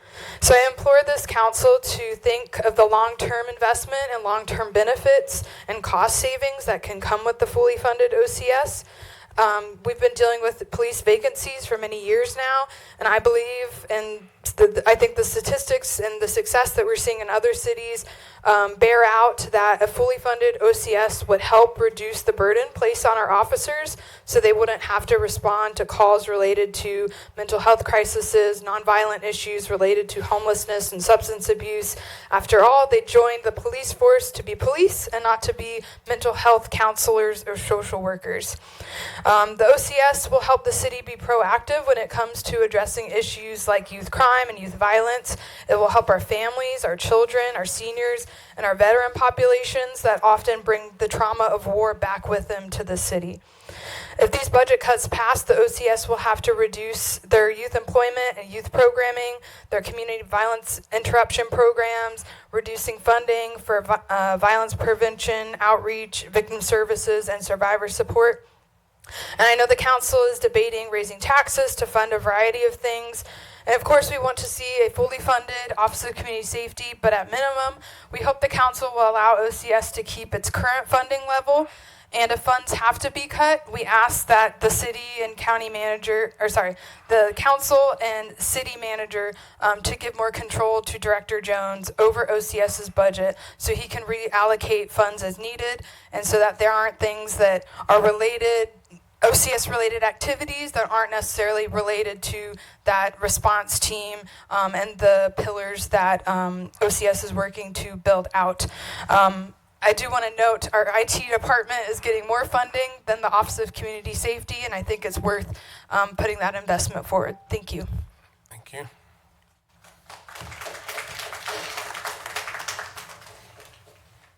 Madam Clerk. Mayor, we have no further speakers. All right, that we will close the public hearing, and no action is needed. That was just the public hearing. Is that correct, Madam Attorney? All right. So again, the next budget meeting will be Thursday. One of several. Mr. Yates is hopeful, wishful thinking. It'll be done by the 8th, but we'll see. But thank you for your comments tonight and your perspective. So, Council, with that, we will move to the next item. Sir.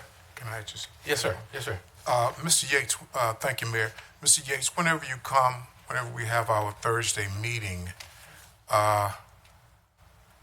give me a full explanation of what the other appropriations mean and those dollars. Thank you.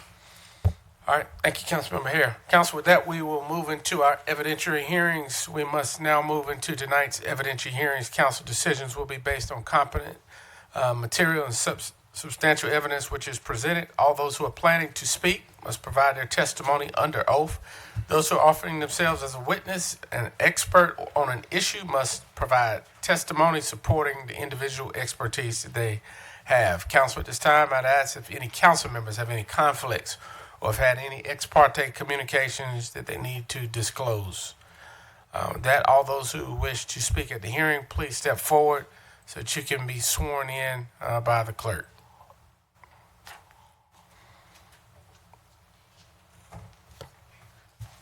For item 10.01, we have Mr. Charleston Roberson, Mr. Jerry Porter, Mr. John Russell.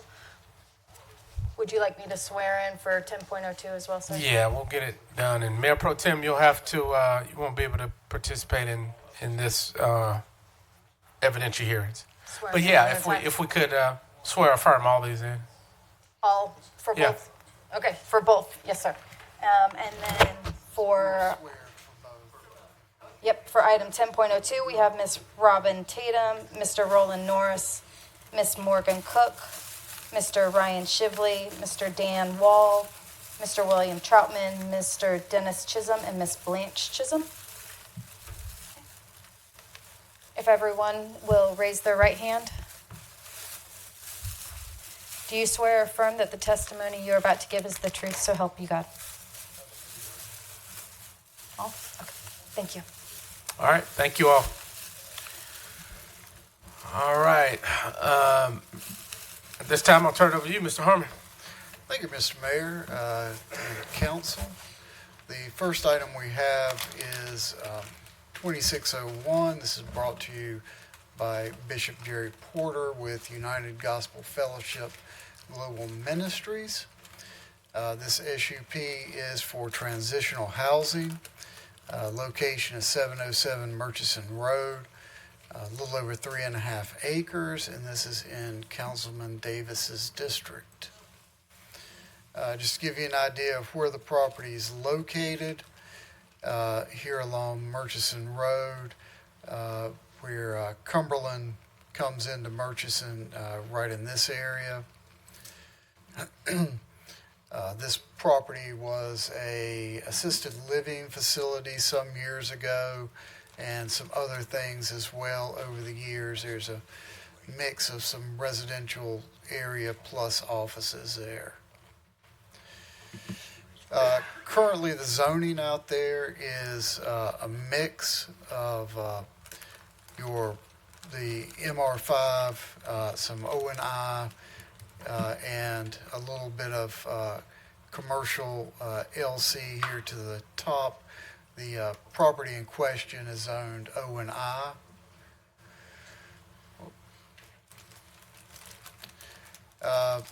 The land use plan, because, and you'll see another slide here in a moment that shows this as well, but most of this property is within the floodplain, and so that's why it shows up on our land use plan as parks and open space, although these buildings that are currently on there have been on there for a number of years. This is the building in question where they're looking to do the transitional housing. These are some of the things surrounding that particular site. You've got the MLK Park behind it. You've got a cemetery in front, and then other things there to the left and right along Murchison Road. As I mentioned a while ago, most of this site is in the floodplain, all but just a wee little bit right in this corner is floodplain. The area you see in the red is actually the floodway.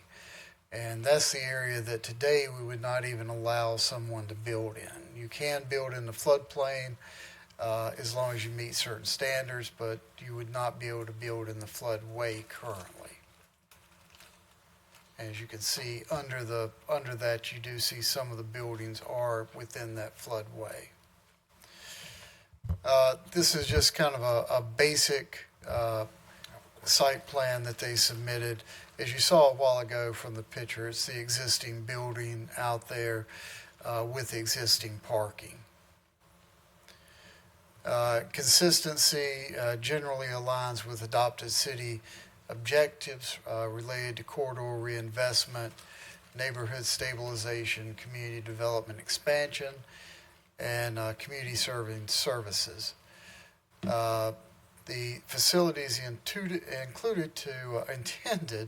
to provide workforce support, life skill development, mentorship, and transitioning housing services that promote personal stability and self-sufficiency. I believe with their application, they're looking to house about 40 individuals at this particular site. And then I'm not going to go through the details of some of the options you have, but as you, that would conclude our staff report at this time. If you would hold any questions you have till after your evidentiary hearing. All right, thank you, Mr. Harmon. With that, we will open up public hearing, Madam Clerk. Mayor, we have 3 speakers for this item. Our first speaker is Mr. Charleston Roberson. No, you're the next one. Mr. Charleston Roberson, not present. Our next speaker is Mr. Jerry Porter. I'm sorry, Bishop. Bishop, all this time, I didn't know that the J stood for Jerry. How you doing, sir? I do well. My name is Bishop J. Venturio Porter, Pastor Emeritus of the Christ Cathedral and the presiding prelate of the United Gospel Fellowship Covenant Ministries International. I am here to respectfully request approval for this special use permit. I've been here in this community. Our church has been here for over 46 years. Our vision is to provide a structural, transitional environment that restore dignity, stability, accountability, and hope to men in need within our Fayetteville community. I personally, I'm a veteran, disabled veteran as well. We believe that this proposal meets the required finding of all the facts that were presented to us. First, the proposal complies with the Unified Development Ordinance and applicable regulations. We commit to operating responsible in full compliance with the city's requirement. Second, this program will support, not disturb, the surrounding community through structured mentorship, accountability, counseling, referrals, faith-based support, and community partnership. Third, the program will not endanger public health or safety. We will maintain clear rules, supervision, structured programming, and coordination with local agencies to ensure a safe environment. Fourth, this request support the city's goal relating to community development, homelessness reduction, rehabilitation, and reintegration.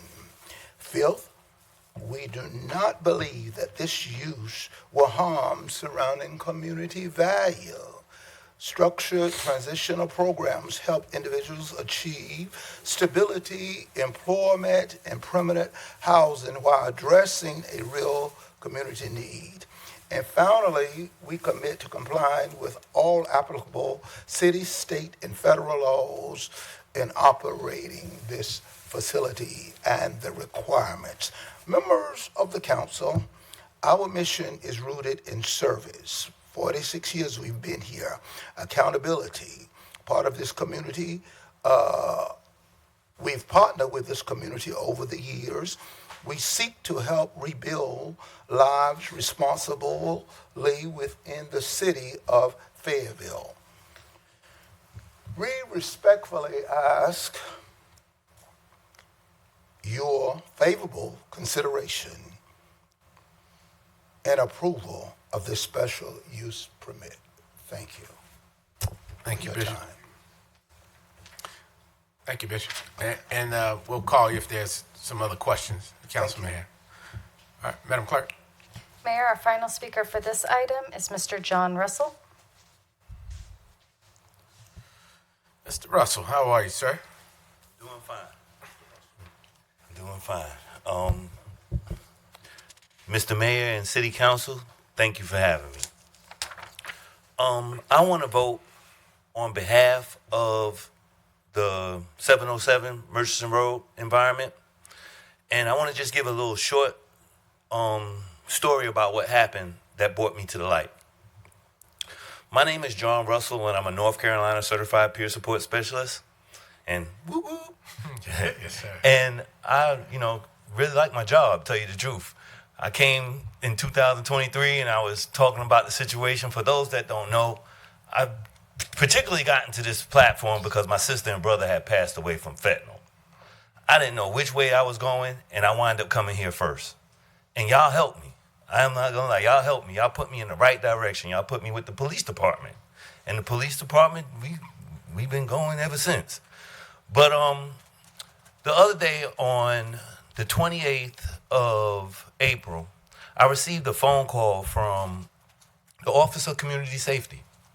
And one of the problems that they had was that the unhoused that was right there at the library were becoming a little bit overbearing. And they were asking me like, John, why is there so many, they stay here all day? What's going on? And I said, well, they use the Wi-Fi as well as it's a safe zone. They don't have to worry about trespassing if they get caught in the mix. But as we started to look at the situation, we started to see how really bad it was because the homeless individuals were using the bathroom outside in front of the children. They were just really taking over that location over there. And one of the things that hit me the hardest was that they said that the children were scared to get off the school bus to go into the library. So I said, oh no, we're gonna have to fix that.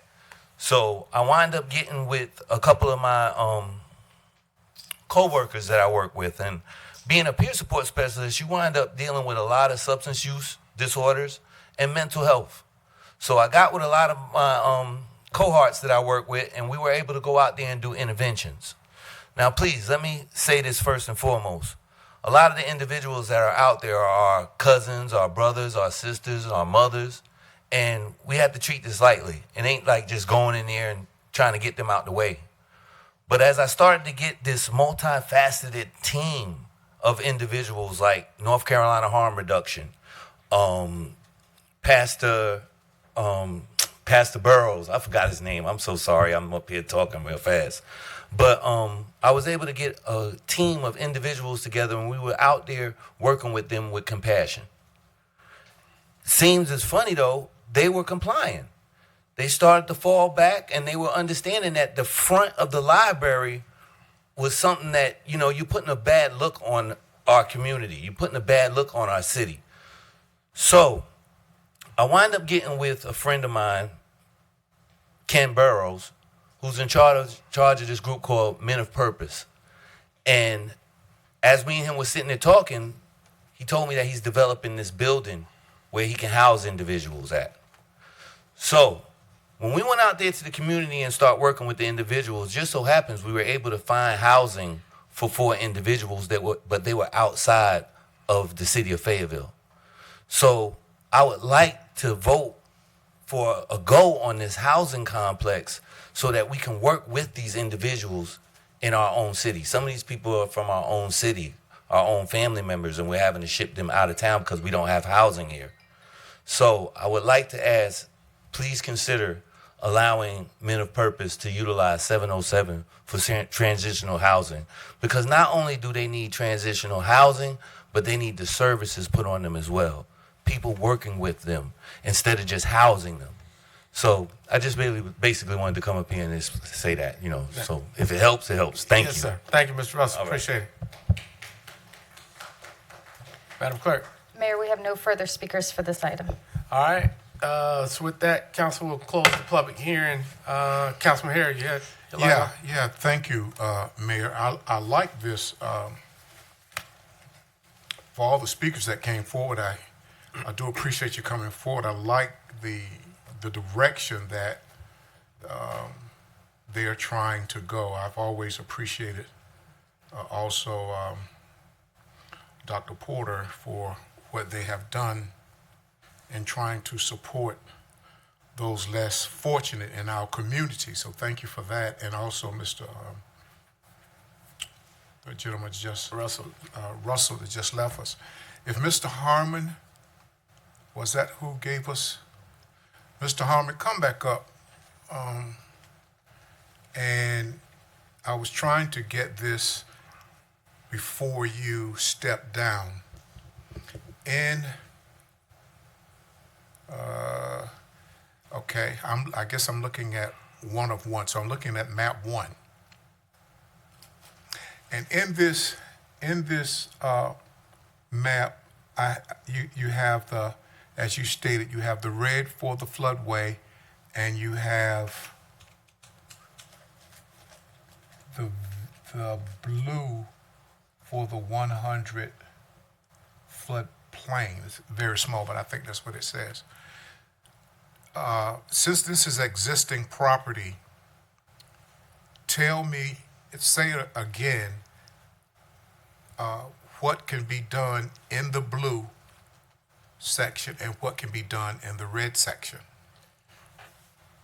Well, it is existing, so. Right, it is existing. Something can operate in both areas because it is existing. Right. There just can be complications in the future. If it was new construction. Anytime new construction, or Right, of right. course, anytime that we have a flood. Right. Okay. I understand. I appreciate that you coming. Yeah, I think you really did help me now, so I understood better. Just due to the fact that it's existing, and I know the property well. I drove by there today, and looking at it. So I'm good. I'm good. Thank you, Mayor. I understand what I'm gonna do. All right. Council, I don't see any further questions. So with that, Councilmember Davis, it's your district. Thank you, Mr. Mayor. If there's no other questions from council, but I think You got a question? Councilmember Ferguson has a question. Oh, I think you're waiting on. All right, I'm ready to make a motion, sir. Oh, you're trying to second. Okay. Hey, I'm tracking the board. This is a pretty lengthy motion, so Mr. Mayor, at this time, I'm prepared to make the motion for this. If you give me 1 second. All right, Mr. Mayor. Based off of the information presented to us today, Finding fact number 1, that the special use complies with all applicable standards, conditions, and specifications in this ordinance, including the section 30-4.c, and the fact that they present today that the site will house no more than 40 residents. Number 2, the special use will be in harmony with the area which is where it is located. And the finding fact for that one is that the property will be professionally managed and maintained, contributing to the overall appearance and stability of the corridor. Finding fact number 3, that the special use will not materially endanger the public health or safety if it is located where proposed and developed according to the plan as submitted and approved. And the fact that I heard today was that the facility will comply with all applicable building, fire, and life safety codes, including occupancy limits, emergency egress, and required inspections prior to operation. Finding fact number 4, Mr. Mayor, is that the special use is in general conformity with the city's adopted land use plan and policies. And the finding fact for that is that the public benefit and quality of life. These services offer promote self-sufficiency, reduce negative social outcomes, and enhance the quality of life for residents in the community. Finding fact number 5 is that the special use will not substantially injure or value the abutting land or the special use in the public necessity. Finding fact for that one is that the use will not introduce conditions typically associated with negative impacts on the property, such as excessive noise, uncontrolled traffic or congestion, outdoor storage or industrial activity, or unsupervised disorderly gatherings. And the last finding is that the special use complies with all other relevant city, state, and federal laws and regulations. And that the finding fact for that is that the building and fire code compliance, that the structure will meet all applicable North Carolina building code and fire code requirements, including occupancy limits, life safety measures, emergency egress, and fire inspections. That is the motion, Mr. Mayor. All right, it's a lengthy one. It's a motion by Councilmember Davis, as stated, seconded by Councilmember Jones. Is that what you, okay, all right. All right, council discussion. Councilmember Hodges, you got discussion? Please. So I'm looking at our packet, and there was several options there. One included some conditions. I don't know if this was included in the motion, limiting the occupancy to 40 residents. He did say compliance. Okay, it was all of those were in there. Okay, I was just making sure. Thank you, sir. I appreciate it. All right, Councilman McMillan. Yeah, thank you, Mr. Mayor. Realizing this is a zoning call and zoning vote, do want to open up an opportunity to discuss further how the council can support your efforts and the efforts of other groups that are doing this kind of important, critically important work. And thank you. Thank you. All right, Councilman McMillan. All right, the first step we can do to support it is pass this motion that's on the floor. So, council, I look to you for your votes. No. All right. Motion carries 9-0. All right. Congratulations. Thank you. Good luck to you, Bishop. John, good to see you. Thank you for your work. Thanks, guys. All right. Councilmember Davis, you had some updates on 10.02? No? Okay. All right. Well, we'll keep moving. You can just take one back. That's what I think. Okay. All right. Mr. Harmon? Thank you, Mr. Mayor and council once again. The next case before us, SUP 2602. This is owned by Russell Street LLC. They are looking to acquire a special use permit for a salvage slash junkyard. Location is 610 East Russell Street. Just under 11 acres, and this also is in Councilman Davis's district as well. Just to give you an idea of where the property is located, This is East Russell here. This is 301 here. So it's basically at the corner of 301 and East Russell, other than the auto shop here on the corner. Our zoning has it currently as industrial property.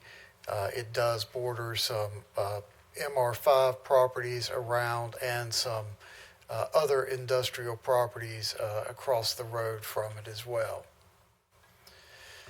Our land use map calls for this to be industrial employment center, along with across the road, and then here along 301 is mainly heavy commercial, and then residential back in these areas. Just a quick picture of what the property currently looks like. It's been basically vacant or unused for a number of years. These are some of the surrounding properties. This is the O'Reilly's there on the corner that separates that property from the corner. And then as you can just see, kind of the other surrounding areas, warehouses across the road and railroad tracks along East Russell as well. Site plan, and I won't go into this, the applicants will fill you in more detail on what they're looking to do on the site itself, but this is just to give you an overview. And then another different little angle for their site plan as well. And then the third, more of a surveyed look at the property. That concludes the staff presentation. If you'd hold any comments for staff or questions till after the public hearing, we'd appreciate it. All right, thank you, Mr. Harmon. That, Madam Clerk, will open up the public hearing. Call you first. We have 8 speakers for this item, 5 in favor, 3 in opposition. Our first speaker is Ms. Robin Tatum. Good evening, Ms. Tatum. Good evening. Can I get some help getting our PowerPoint? Do I just...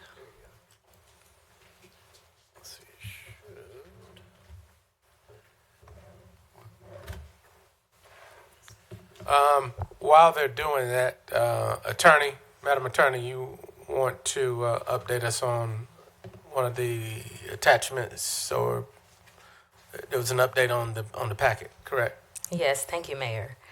Just for the record, the city consents to striking the previously submitted staff report.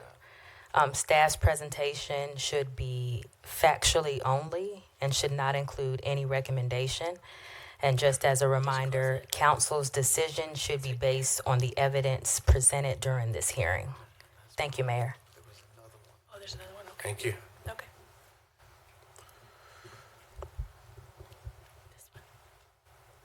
Yes, I think that's there. Yes. Okay, that's it. There you go.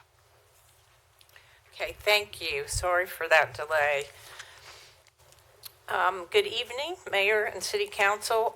We appreciate the ability to be here tonight. My name is Robin Tatum, and I am an attorney with the law firm of Smith Anderson in Raleigh, and I'm here with my colleagues Aaron Catlett and one of our new lawyers, Sydney Wiswell, who is learning about zoning and City Council meetings tonight.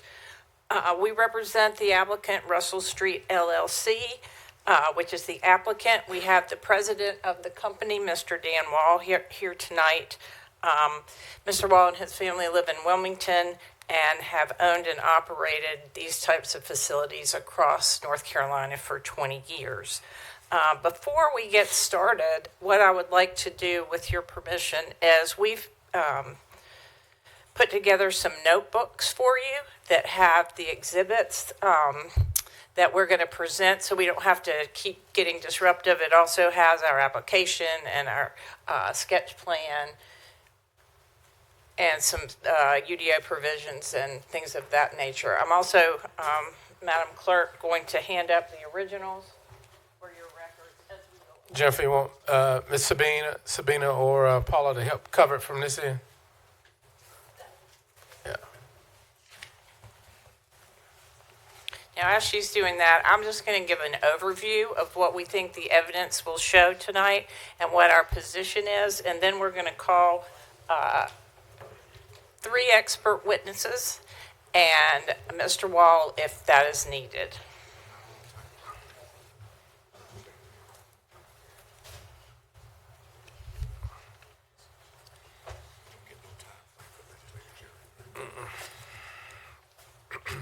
Thank you. Want me to keep talking or? No, just give us a minute. Okay. I don't want to hold you up, but I don't want to rush you.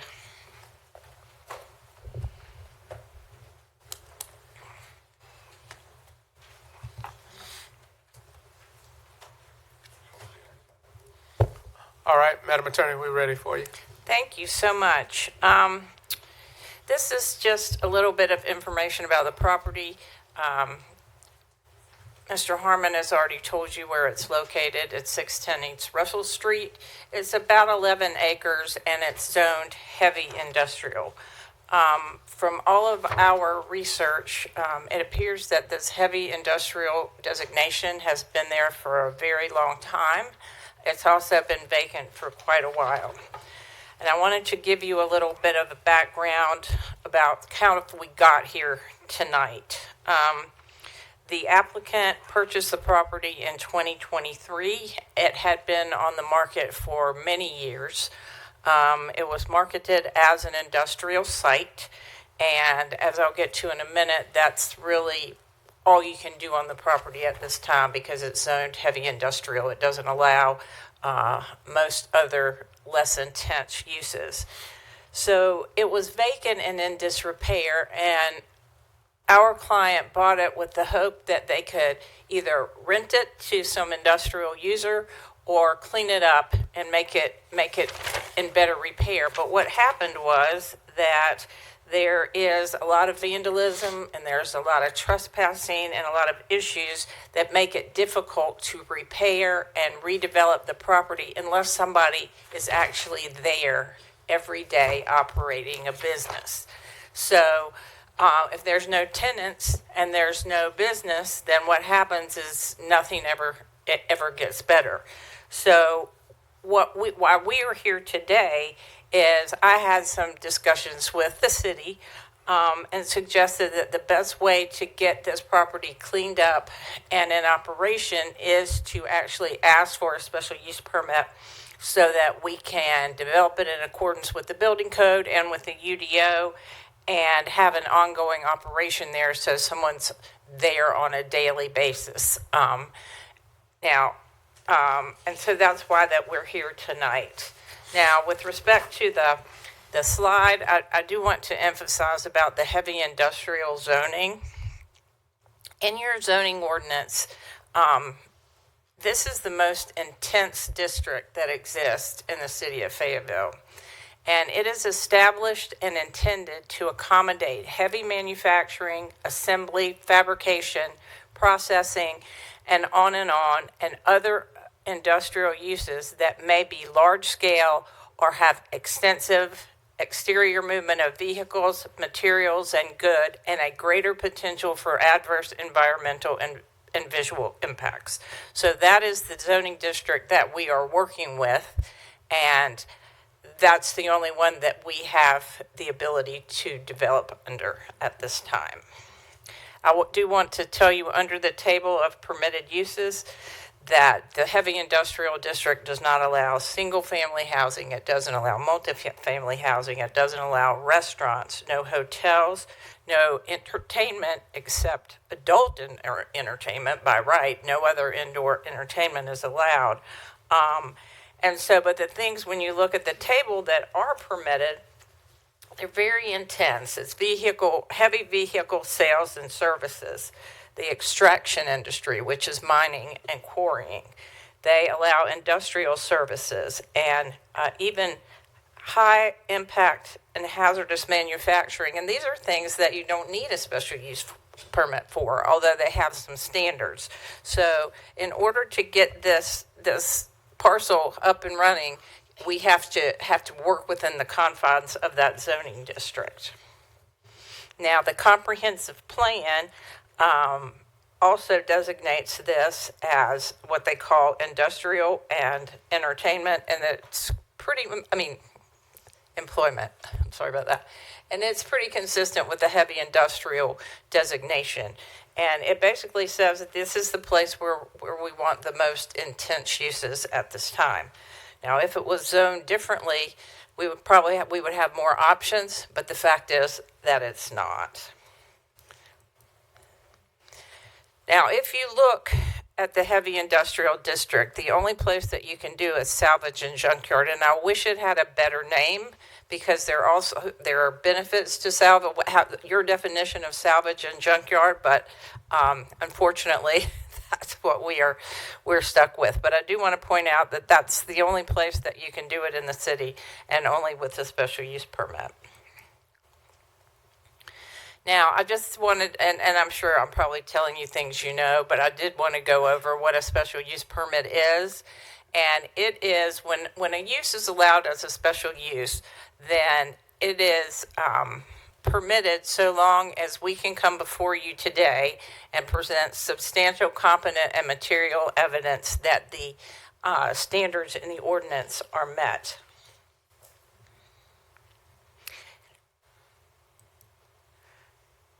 Here's a little bit more about the property information.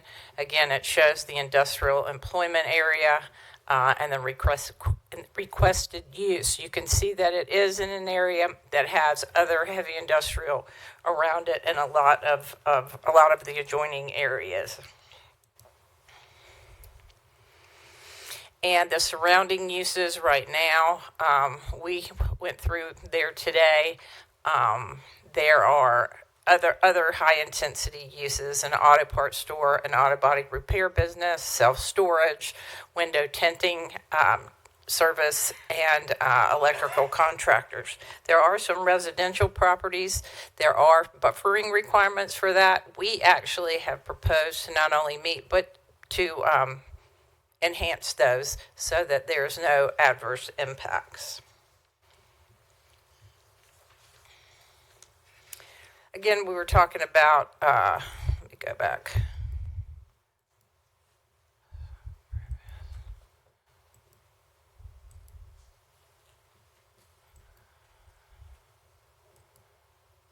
About a special use permit. So again, if we present the evidence and there's no contrary evidence, then the special use permit should be allowed. Now, this is the definition of a salvage and junkyard under the Unified Development Ordinance. And one of the, we think that what we plan falls clearly within this definition. There is another definition in the UDO that's called a recycling center. And it actually talks about storage, processing, resale, and use of recyclable materials, but it says the word solely. So the definition of the salvage and junkyard is broader than that, and it allows an establishment where junk waste, old metals, wood, lumber, or paper are brought, baled, packed, disassembled, stored, and handled. Also, automobile wrecking. What is proposed here, and again, Mr. Wall and his company do this across the state, so this is a business that they know and they know well. They'll accept discarded materials, scrap metal, paper, and wood, and then what they will do, and it can come in from anyone. Anybody can bring it in a car, they can bring it in a pickup truck, they can bring it in a bigger truck, and they will bring it there, and then what will happen is it will be kind of sorted and made smaller, and then Mr. Wall takes it in a big truck and takes it all to Sanford. So it's not being sold from the property, it's just being collected and put into somewhere that it can go somewhere else to be processed.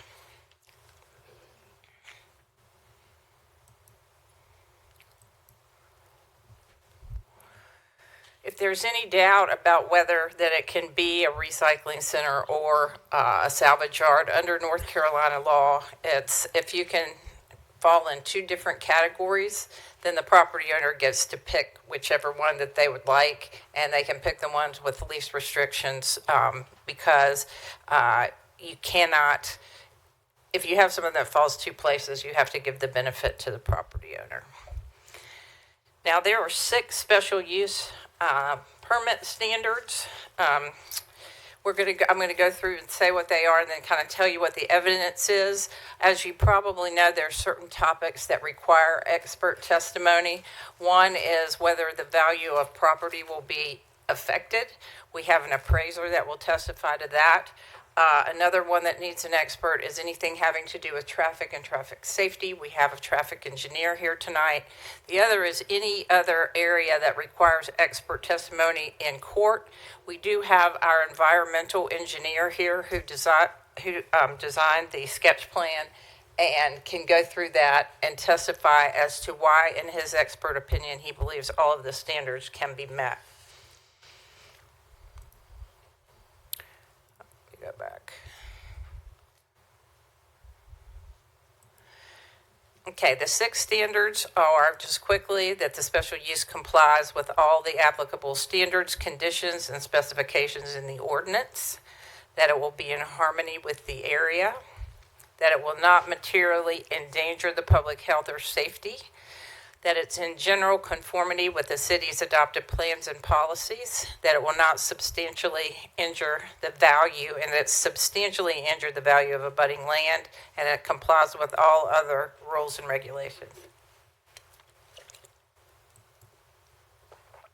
Now, with respect to one, and I'm going to bring these witnesses up in just a second, but I wanted to go through so you have a forecast of what we expect the evidence to show. The first thing, does it comply with all applicable standards, conditions, and specifications in the ordinance? The concept plan will show the layout, setbacks, some landscaping, and compliance with other UDO standards. We also, if you'll see in the front pocket of your notebook, these are additional conditions that our client will offer to add to the special use permit, so that there are additional things that the UDO does not otherwise require, and I'll get to them in a minute, and that make sure that in addition to having just an obligation to comply with all other rules and regulations, that if it's attached to the special use permit, that's an additional way to enforce it. Our engineer, Rusty Norris, an environmental engineer, has prepared this. It's a concept plan. It's not a site plan, and I'll get to that in a minute. And he can go through it with you specifically. But it shows generally the setbacks that they're met and sometimes exceeded from the UDO. And with respect to UDO compliance in the future, we had a meeting with the Technical Review Committee, and they provided a report. And basically, until the special use permit is granted, we do not have the information that we need to go and know exactly what next steps are needed. For example, there's some buildings there. If the buildings remain, there will need a building permit potentially. If they are removed, it'll be a site plan, and those will trigger different requirements, and that's why we have added the condition that whatever it is, they will comply. The TRC actually stated that 99% of their comments and what will be decided in the future will not come up until after the special use permit, because only then will you know what the plan of development. We did have a very positive, we included the transcript from the TRC in the notebook, and we'll ask for it to be an exhibit. And they were helpful, and we agreed to work together in the future to make sure all of the requirements were met. Now, I did want to touch those conditions really quickly that are in the pocket of your notebook.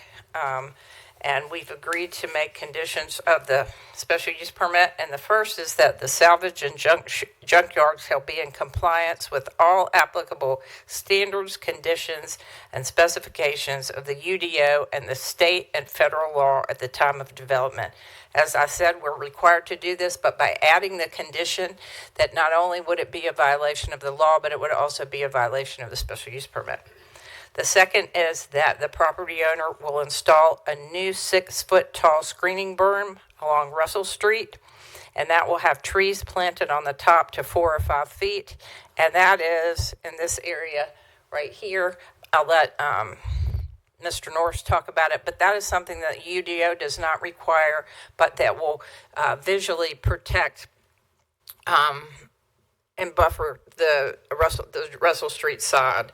The last is to turn the existing fence, which is not required necessarily by the UDO, and make it solid and opaque.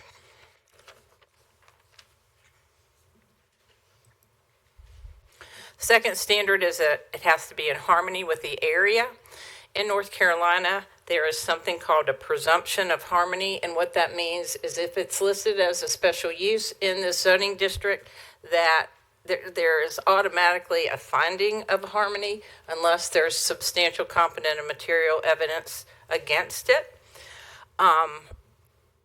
We do not think we need to rely on that presumption because we do think it's in the area will be located. The surrounding uses and the surrounding districts are intense. Again, that the whole point of this is to try to get this property in a better condition. We also have an expert appraiser who will testify that in his professional opinion, it will be in harmony with the area.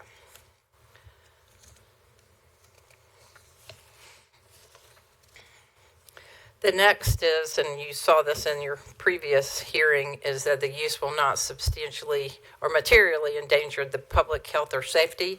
We'll have the testimony of our engineer that if the SUP is allowed, that the operation will comply with all of the UDO, the TRC requirements, and state and federal regulations. We also have a licensed traffic engineer who has looked at both the amount of traffic and whether there will be a traffic safety issue. And again, we have the conditions of approval. Standard 4 is that it should be in general conformity with the city's adopted plans and policies. The evidence that we have put forward is that it's in an area that's deemed industrial and commercial, and that is exactly what we are proposing. I did want to just point out quickly, just because of some of the statements that are now stricken but were made, is the property is not in the central Kim Belton neighborhood plan, the Cape River plan, or the downtown plan. You see that little purple area? That's the industrial and employment area. And this type of, and I just real quickly just want to address this because I think it's important, because we're dealing with a parcel that is zoned heavy industrial. We can't do anything with it that's not heavy industrial. So if the long-term plan is to do something different, then the plan is used to guide future zoning decisions and not special use permit decisions, because we can only work within the confines of our district.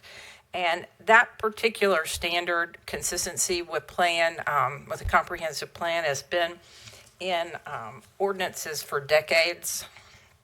I know because I've been doing this for decades.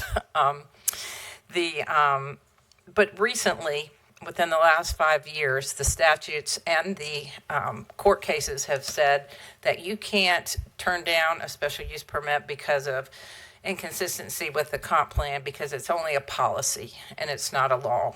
And one of those is 160D 501, where it says that the comprehensive plan is advisory and it should be used to determine future zoning, and you can't use it as a regulatory standard that governs the issuance of a development regulation, which is our development permit. Number 4, again, as we've said, regardless of whether, it's proper or not, we think this is met, and the evidence before you is that it's in the industrial employment area. The next is it won't substantially injure the value of abutting land. We have an appraiser here who has done a report and evaluated. We think actually that if the special use permit is granted, that it will enhance the property and the property around it, because some of the vandalism and the trespassing and that kind of thing can stop. The property can get cleaned up. If it complies with the UDO, there'll be certain landscaping things that are required, and it will potentially probably not transform it into what everybody would like it ultimately to be, but we think it will be a vast improvement and a step in the right direction. The last is that the property complies with rules and regulations, and that is the condition that I've already provided to you. So if you have any questions for me, I'm glad to answer them. If not, I'll just call our witnesses. Yes, ma'am, please. Councilman Harris has a question. Just for clarity, Madam Attorney, you said that your area was going to, well, it showed on the, I'm not sure which item it was, the different things that are collected, materials that are collected. Are these materials that will be freely given by the public, or does the public bring in, like, for example, metals and other recyclable type materials to sell?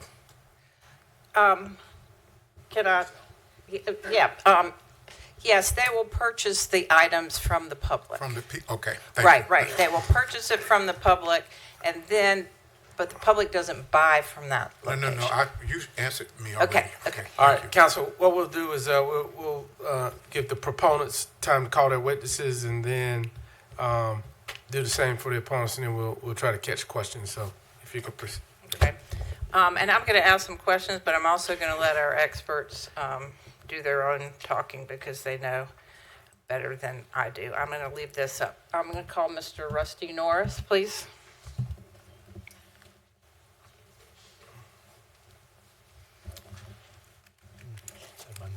Yes, Mr. Norris, can you please state your name for the record and tell the council how you're employed?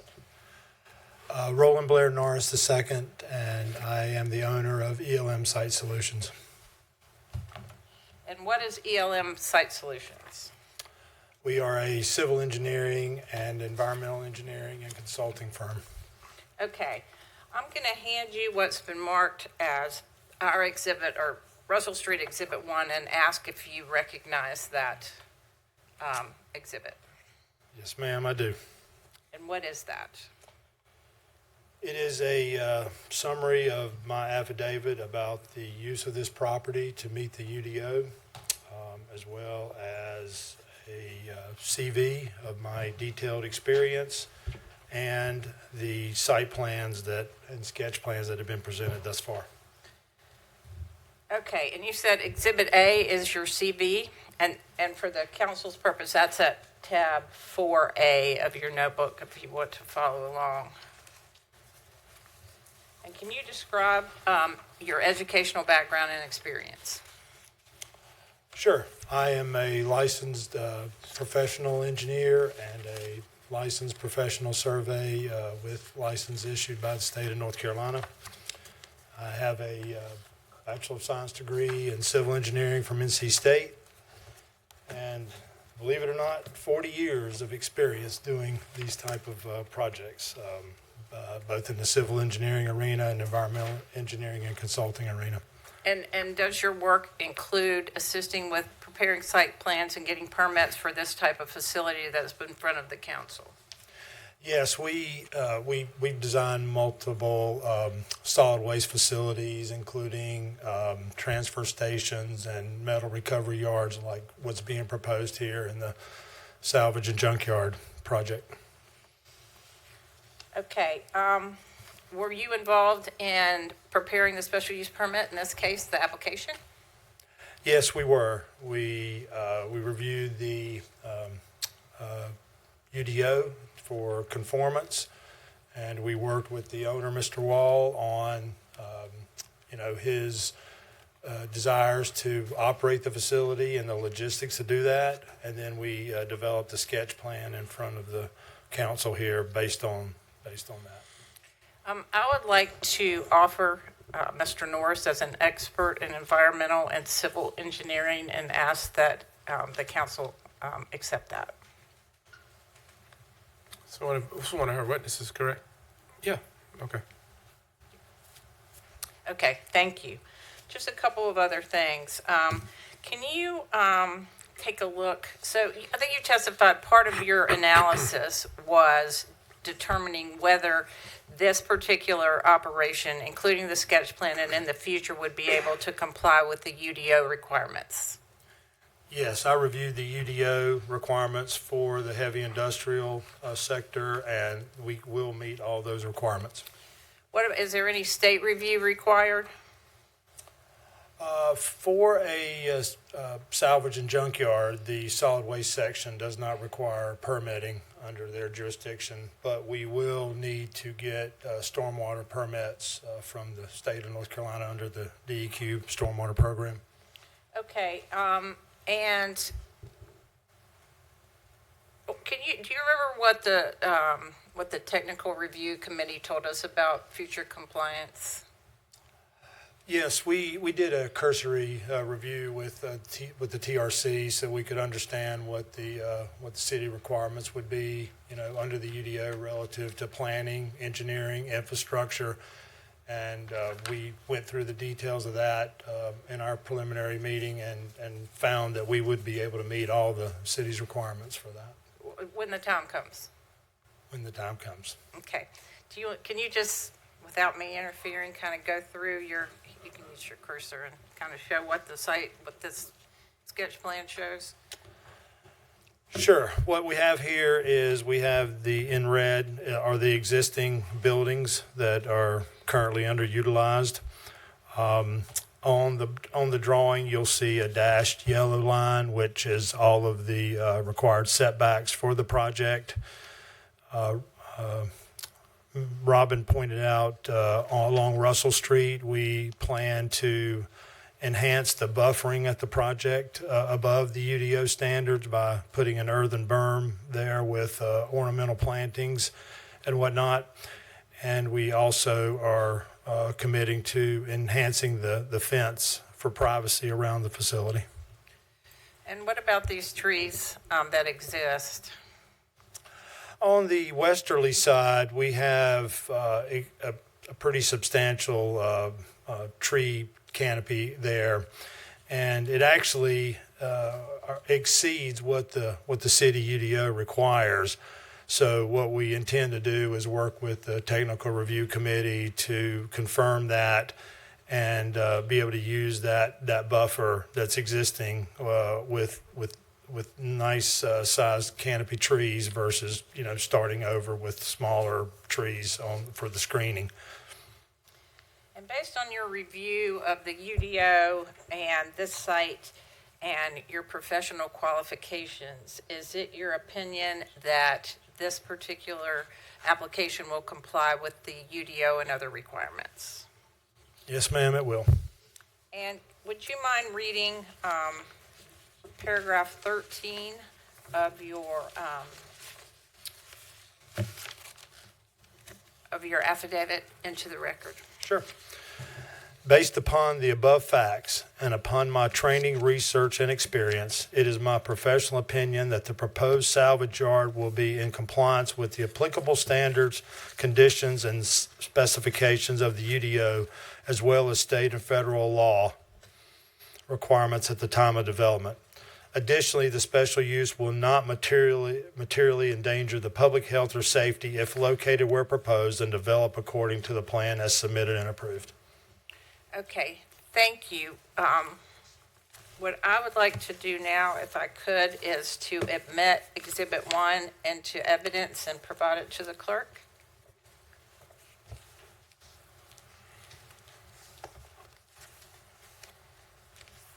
Now, was that his affidavit, or that was because you've given us a packet that we, been trying to scale through it? Are any of these documents that you're giving to her in here? Yes, they are all Okay. in here, and that particular one is at, Right. We're tracking. I was just to make sure that okay, she yeah, didn't have to there's resend a, it. an index in the front, which, oh, here it is right there. The affidavits are found at 4. Yes, ma'am. Along with the TRC meeting transcript. We transcribed it, but that link there, you can actually listen to it if you were so inclined to do that. Okay. Yeah, thank you. Okay, next I would like to call Morgan Cook.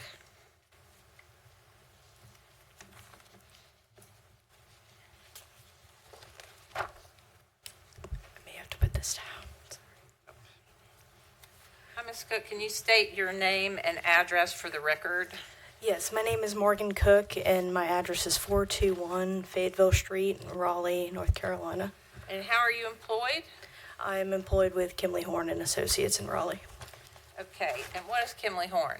Kimley Horn is an engineering firm, and I, in particular, specialize in traffic engineering. Okay, I'm going to hand you what's been marked as Russell Street Exhibit 2 and ask you if you recognize that document. I do, yes. And what is it? This is an affidavit regarding the special use permit application for this site. And what is that affidavit? What does it have in there? It has my experience and CV and some findings and associated with our traffic assessment. Okay, and what is Exhibit A to your affidavit?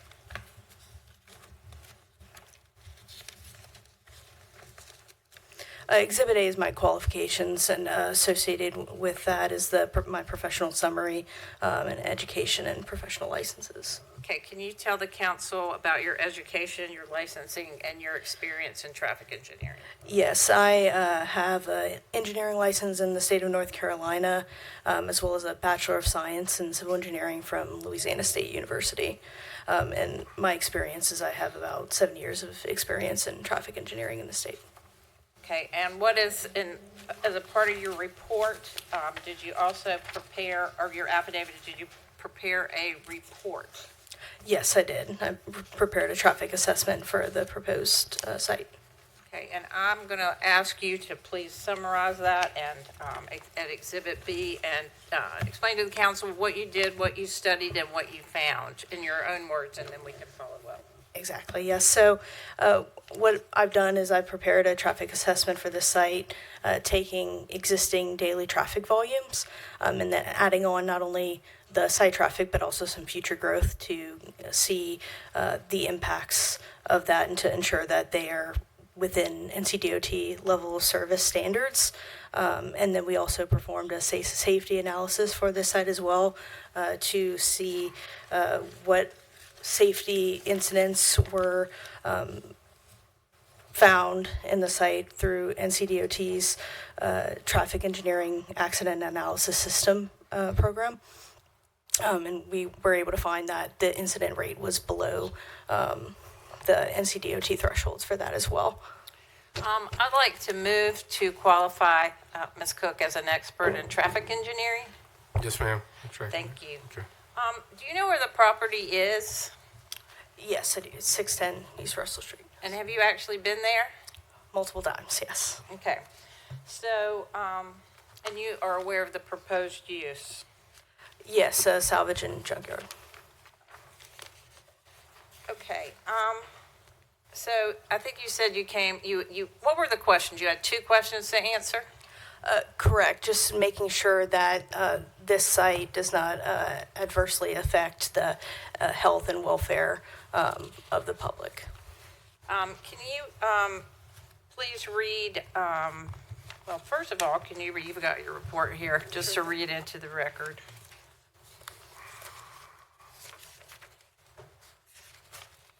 Your summary and recommendations. Absolutely. So Based on a review of existing traffic conditions and current traffic and safety data, the land use associated with the proposed special use permit is expected to have a minimal impact on traffic conditions on the surrounding street network. And likewise, existing roadways in the site vicinity operate at traffic volumes well below their capacities. And a review of traffic incidents indicates no safety concerns in the site vicinity that would warrant further investigation or mitigation. And has that got your professional engineering seal on there? Correct, it does. And one last thing, can you also read paragraph 12 of your affidavit, and that the information in the affidavit is true and correct? Absolutely, yes. So based upon the above facts and upon my training, research, and experience, it is my professional opinion that the proposed salvage yard will not materially endanger the public health or safety if located where proposed and developed according to the plan as submitted and approved. Okay, thank you. I'd like to move to admit Exhibit 2 as into the record.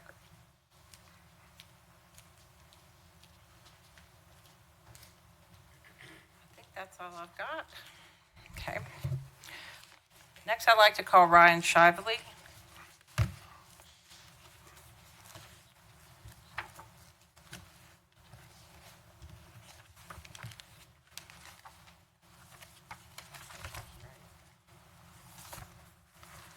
Okay, Mr. Shively, can you please state your name and address for the record? Yes, hi.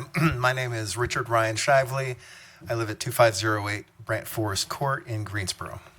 Okay, and how are you employed? I am a principal with Sutton Shively Appraisals. Okay, and I'm going to hand you what's been marked as the applicant's Exhibit 3 and ask if you recognize that. Yes, ma'am. And what is that? This is an affidavit. It states my name, my address, my qualifications, and summarizes my findings in the impact analysis. Okay, and is your CV or resume attached to that affidavit? Yes. Okay. After page 4, yeah. Okay, can you please summarize your education and experience for the City Council? Yes, I have, I'm a state certified general appraiser. I have a Bachelor of Arts degree from University of Findlay and a Master of Fine Arts from Purdue University. I've been a residential appraiser since 2006 and a commercial appraiser since 2016. I'm a founding partner in Sutton Shively Appraisals, specializing in commercial real estate appraisals in North Carolina. I've been appraising for 18 years and have appraised commercial and residential properties in the state of North Carolina for 10 years. I hold MAI and SRA designations, which are the highest commercial and residential designations put out by the Appraisal Institute. The designations require significant additional peer review, education requirements, and national testing. And as an appraiser, I am governed by USPAP, which requires me to be impartial, objective, and independent. Okay, at this time, I'd like to move to qualify Mr. Shively as an expert in property valuation. Okay. Okay, identify Exhibit B to your report. Exhibit B to my report. I'm going to take that. I'll help you. Thank you. Excuse me, Exhibit B to your affidavit. To my affidavit, Which okay. would be your report. Yes, ma'am. Yes, that is the impact analysis, yes. Okay, and can you explain what an impact analysis is? Yes, an impact analysis is a report that is not a valuation. It's an analysis of the impact of the proposed use on nearby uses. And the main method used in the impact analysis is through paired sales analysis. You take matched pairs of properties that are impacted by external things, and then you compare them to similar properties that are not impacted in the same way to see if there's an impact on property value. So, Okay, and can you summarize the results of your study and report? yes, I took, okay, so I did prepare a statement. I reviewed adopted and signed the report for the proposed Russell Street project, a salvage yard in Fayetteville, prepared by Kirkland Appraisals. The impact analysis relies upon accepted appraisal methodologies, including the matched pair analyses, which are referenced in the report, as well as reasoning for the conclusions. Market impacts of plus or minus 5% are within the typical market imperfection and do not support any impact at all. The data provides support for no impact on adjacent property or land, particularly given the highest and best uses of the surrounding areas as industrial and higher density residential in nature. The report offers good support for compatibility between the proposed use and the existing nearby uses, including residential uses which are set back from and buffered from the nearest proposed building by a range of 190 to 445 feet in distance. They have vegetation, some fencing and landscaping, not to mention some elevation change along the parcel's southern perimeter. I'm basing this on my own personal analysis and findings. Additionally, a screening berm shall be constructed within the setback from East Russell Street, and opaque fencing and additional planting shall be added, and the current tree cover will be maintained within the setback from SC Street. I therefore conclude, based on the data presented, that the proposed development will not substantially injure the value of abutting land, and that the plan will be in harmony with the areas in which it is located. Okay, thank you, Mr. Shively. I'd like to move at this time to admit his report into evidence as Exhibit 3.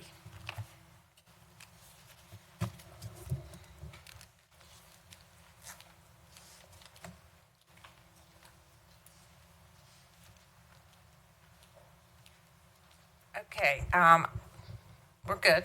I don't have any more from Mr. Shively. The other thing I would like to admit at this time, or ask to admit, is our transcription of the link for the TRC report, which is number 5.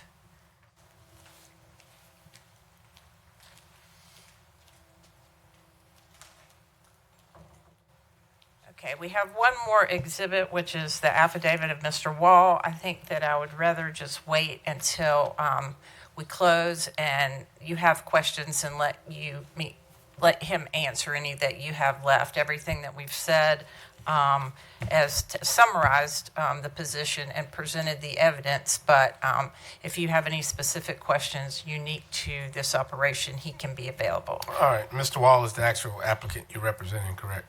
Yes, Okay. sir. Yeah, I see his affidavit here. Okay. All right, thank you. Madam Clerk, I think that was all of the proponents. Now call any opponents. Yes, sir. Our first speaker is Mr. William Troutman.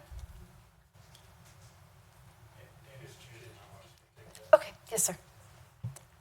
What was that? I'm Dennis Chisholm. I'm partner with Bill Troutman there. Oh, okay. We're the owners of All Climate Control Storage that abuts this property. There now, Councilman Davis, is it in your district? Okay. I've heard all this, and I want to say right off the bat, I'm not opposed to a salvage junkyard, you see, in any form, but it's not in this location. Is not a good location for it, is all we're saying. We abut it, and we're directly behind it. If you can see on the previous thing there with it, you have the parts store on 301. We call it Southeastern Boulevard. And then if you go straight south there, you can see our facility. That's an old picture. And we have gone to great expense to make it a beautiful facility. And it's first rate. And we're doing very well, and we thank you for the opportunity to be here in Fayetteville. But this proposed junkyard / salvage yard, whatever it is, it just doesn't fit in this location, is all we're saying. And it's not in harmony if it goes with the conditions of this hearing here. I know this is an evidentiary hearing. It's not a public hearing. So we're going to say those 6 points that you brought it out. Number 2, for sure it's not harmonious with our business, okay? And so we just want to make that clear. And also, there's lots of detrimental things you can say about a junkyard, but this is a salvage yard, and I'm not, like I'm saying, I'm not knocking Mr. Wall for trying to improve the property. He bought it, he wants to do something with it, but it just doesn't fit. It's incompatible with a clean, secure, self-storage facility like we have. My business depends on appearance, depends on the customer security and safety and visibility and consumer confidence, and we just don't feel like this is going to fit. So we're going to object to it. We're going to oppose it. There's several things that it could impact. It could impact like visual blight, for one thing. It's got noise. It's going to have a lot of noise. Outdoor dismantling activity. They're going to be breaking down things and putting them in trucks and such. A lot of dust and debris. There's going to be rodent concerns. It's going to move a lot of rodents. We know that. I have to deal with that. It's got increased theft concerns because there's opportunities there with parts, et cetera, for nefarious people. It's a fire hazard. It could be a fire hazard. It's got a... We built this up, this whole area here, and put a beautiful facility there. Sunbelt next to us improved. Sim Hall built some things right behind him. He's my neighbor right behind it. You can see there with his, he's on the map too, on the aerial. And everybody improved. The whole thing rose up when we put our facility in. And it's improved it tremendously from what it was. And so we just hate to see a junkyard, salvage yard, recycle yard, however you want to put it, in that particular location. Like I say, they have a place, but it's not that location. It's also going to, I could get an appraiser also up here to tell you that it's going to devalue my property. I promise you that. It's not going to enhance the property. It's not going to enhance the value of my property at all. I promise you that. Now, we can get appraisers to prove that if you want to. But the entire situation just doesn't fit in that location. That's all we're saying. And again, we're not opposed to Mr. Wall trying to do something there. We hope he does something nice and different. But this is not it. That's all I have to say. All right. Thank you, Mr. Troutman. And remember, now this is an evidentiary hearing, so whatever evidence you have, this is the time for it to be presented.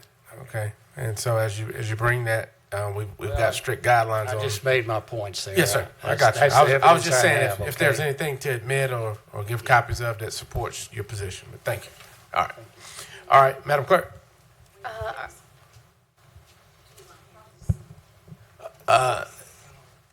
Let me allow them to do it, and then we'll provide the last few minutes for rebuttal for either side. Okay.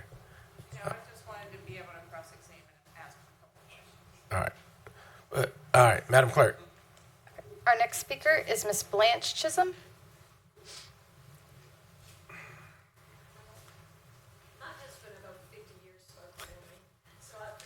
Yes, ma'am. Can we present these? Yes, sir. Whatever you have that you want us to consider, please give it to the clerk.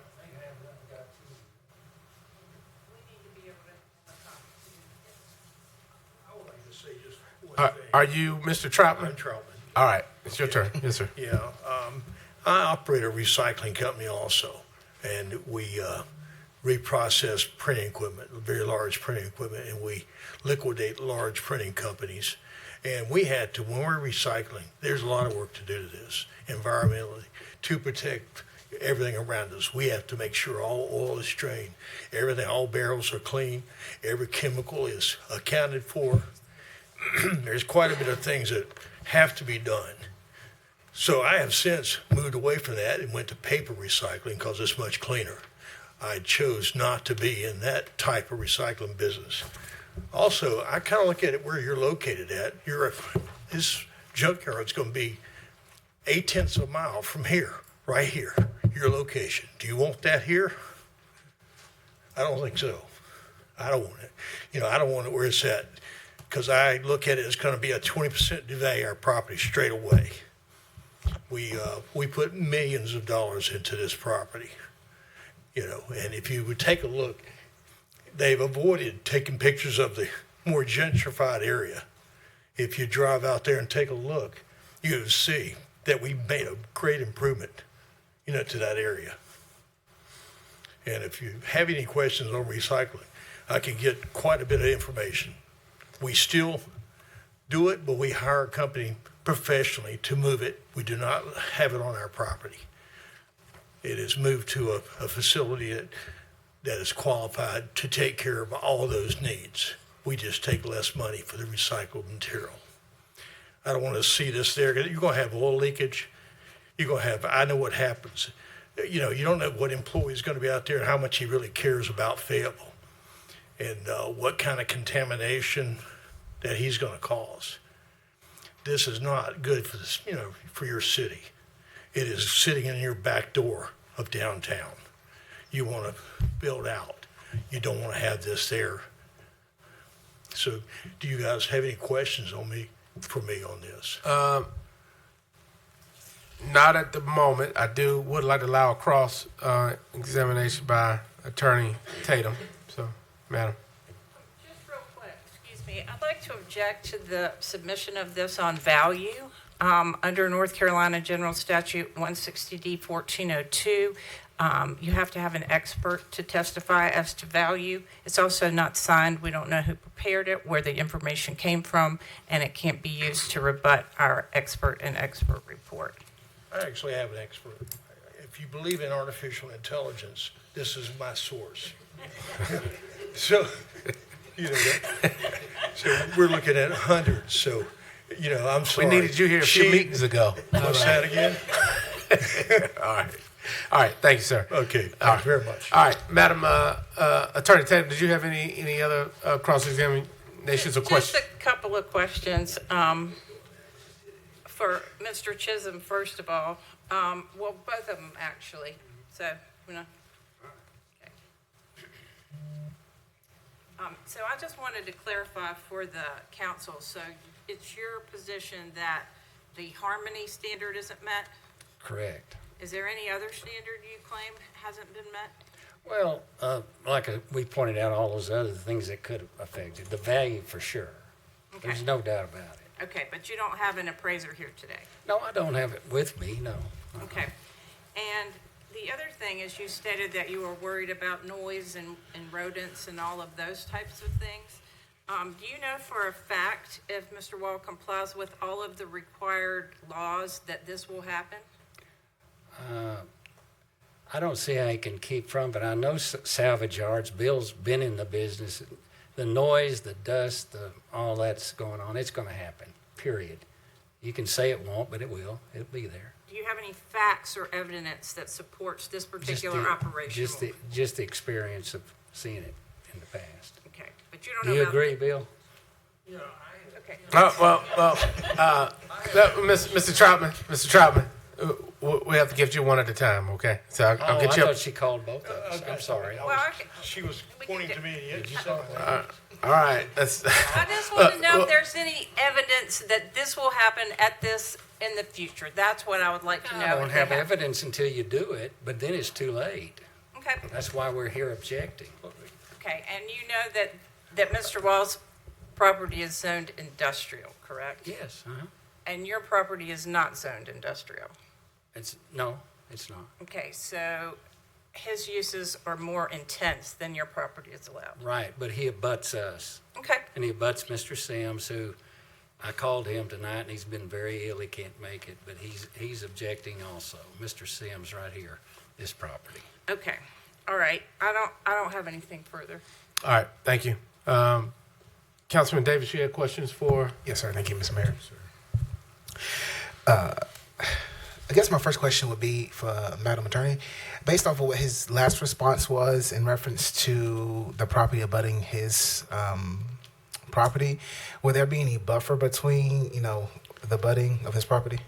The last one is someone who's not here.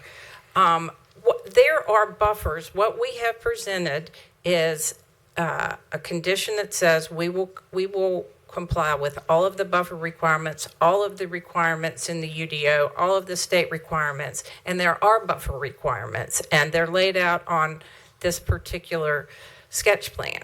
Now, in your wisdom, the city council has decided what the buffers are on each of these sides, and we will comply with them. And as a matter of fact, we will exceed those buffer requirements in certain places, like on Russell Street and in other areas.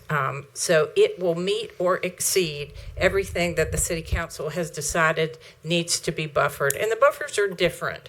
If it's residential, it has a bigger buffer, which is over here and over here. And so those are, and you know, if you have been out there, you can drive in these areas and you really can't see very much. But as respect to other high commercial uses, yes, there are buffer requirements, and yes, we will comply with them. So, Okay, thank you. Also, you referenced in one of your slides policy versus the law. Can you go to that slide for me, please? yes. And could you just dive into that just a little bit more about what you meant by policy versus the law? Yes. So we can make sure that I can.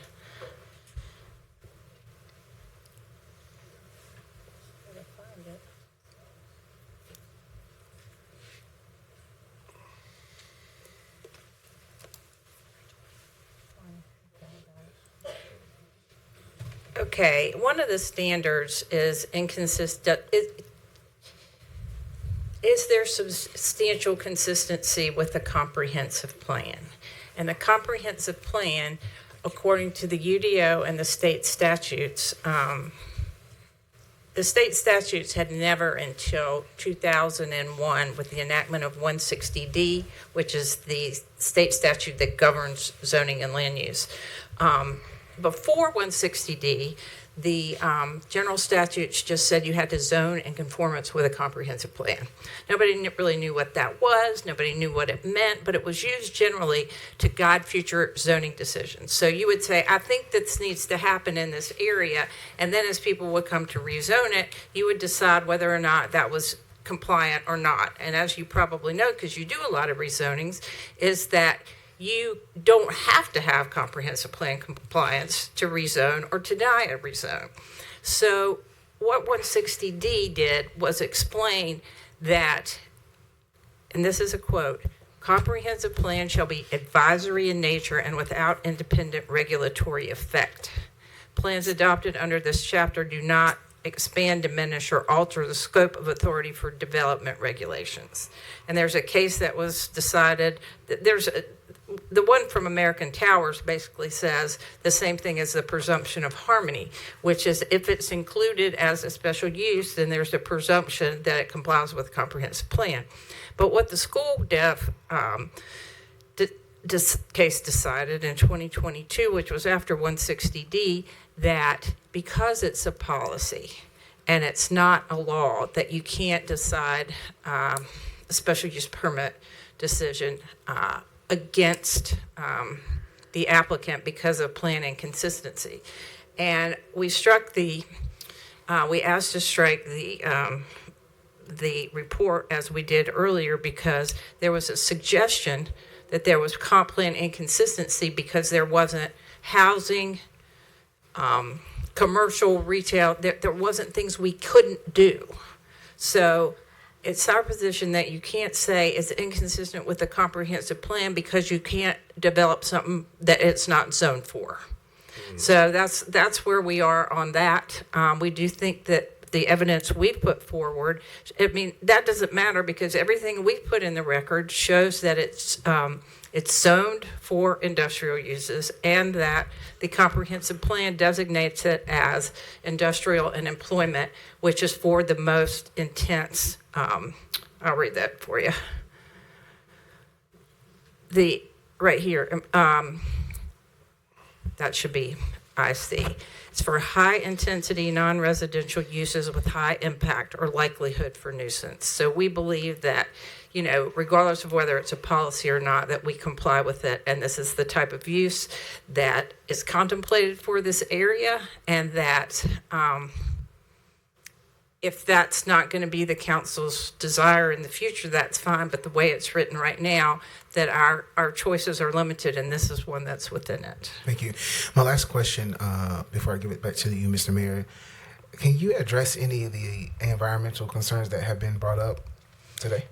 Yes, and that's the purpose of our testimony from the engineer, Mr. Norris, and for the reason that we put in that condition that says we have to comply with all of the local rules, all of the state rules, all of the federal rules, everything in the UDO. So every law that's out there that governs the operation of this type of use, we have committed to not only comply with it because we have to, but we've agreed to put that as a condition in the special use. So that's an additional enforcement mechanism. So you just don't have to, you can go back and say, hey, this is in your special use. The law says if you have speculative fears or you think things are going to happen and you don't have proof, right. We have a responsible, well-known, well-established operator that does this across the state regularly and knows how and does comply with environmental laws, and that's what we plan to do. Thank you. Mr. Mayor, I'm done with my questions. If you can come back to me once council is done with questions. All right. Thank you. You got a council member here. Thank you. Thank you, Mayor. I think it's these gentlemen here. Mr. Dennis, Mr. Troutman? No. He's Mr. Troutman. I'm Dennis Chisholm. Okay. Maybe you can just help me with this because I want to make sure I'm understanding. As I look at item 2 and the findings, and then I want to go back to the surrounding properties. I went out there and I visited the site the other day, and from what I'm looking at here, I want to make sure that I'm understanding the correct location. There is now a storage facility that's orange. It's very new.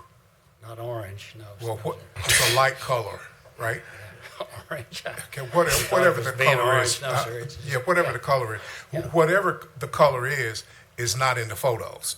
What I saw. Correct. So could you tell me which building or location would you be in? Our address is 220 Southeastern Boulevard. So the surrounding properties, none of these photos include your address? The photos that I'm looking at? Yes, they did. It just showed a real old one from 2017. And which one is that one? Well, could you go back to the photos? Could they take you back on your screen to the photos, please? Yeah. Those aren't my photos. Those are the Mr. Harmon's. I guess he could pull them up. Okay. Mr. Harmon, could you load those 4 photos just for me, please, sir? Where it says surrounding properties.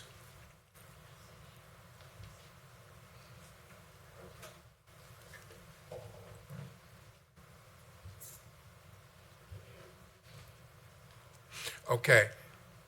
Is one of those locations yours? None of them are shown. Okay. I understand a little better. All right. Thank you.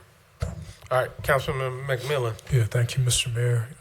Just for the proponents, a question on if you can address the concerns around additional theft, and if this salvage yard would invite crime in terms of people trying to break in and steal things. It will be a permitted business operating in accordance with the law. I will tell you, and if you want Mr. Wall to testify, one of the primary reasons that we want to redevelop it is to stop trespassing and vandalism. People go on this property, if you've been there, they walk right on, they make themselves at home, and so by having people there day in and day out, and it will be locked, it will be secure. I don't think it's going to be vandalized or there's crime any more than anywhere else, and if there is, then I think the remedy is to call the police. and that it intends on operating lawfully, and that we believe that granting this permit and having people on site to secure it, operate it lawfully, will be an advantage to that as opposed to a disadvantage. I don't think there's any evidence that shows that just because it's a salvage yard that it's going to have some additional crime than some other business would have if it's operated properly. All right. Council, thank you. Thank you to opponents. Not seeing any more questions, so with that, we'll close the public hearing and go to you, Councilman Davis. Thank you, Mr. Mayor. So I really enjoyed the presentation by Attorney Tatum, and I thank you for the residents, the business owners for coming out and speaking in reference to this property. So with that being said, this is a lot of information that you provided to us tonight. And I need me, myself, as a council member, because we can't have any conversation with the public in reference to these. I believe it's fitting for myself and council to take this information into consideration and read through it and come back to this matter for a final decision. So, Mr. Mayor, I move that we take this information and we come back on June 22nd for our June meeting, and we vote at that time. So not take an action today. All right, there's a motion by Councilmember Davis, I guess, is to table, is what you're saying? Yes. To June 22nd. All right. Councilman Hodges, is that a second? Possibly. Question, then a potential. So we're going to close the public hearing. It's already closed. Delay action till the 22nd. June 22nd, yes, sir. I second the motion.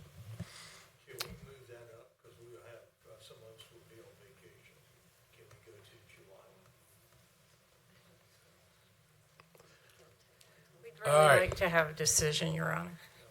All right. So there's a motion by Councilmember Davis, a second by Hondros. Council, remember, these are special use items. They are governed by facts that we've been presented tonight. Yes, sir, but we don't always have to make a decision at the time. I understand. This is a lot of information, Mr. Mayor, so Right. I think we should read it through it thoroughly. Okay. Thank you. Can I ask a quick question? When you're talking about coming back for a decision and not for the hearing's closed, is that correct? Correct. Not for more evidence? There won't be any more testimony. Thank you. Right, yep. All right, Councilmember Green, you had a question? I just wanted to hear from our attorney just to verify that this was allowable. Madam Attorney? Thank you, Mayor. Yes, it is. Thank you. Thank you. All right. Councilman Hodges, you had another question?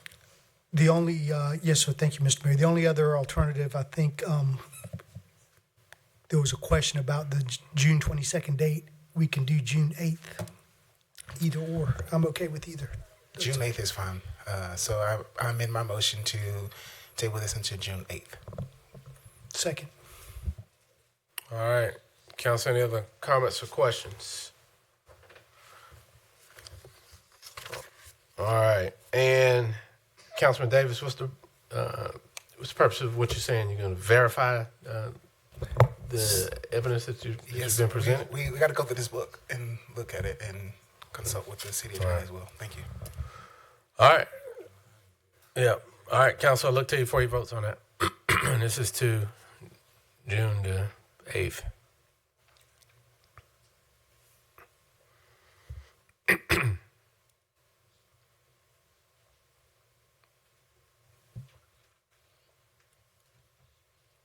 All right.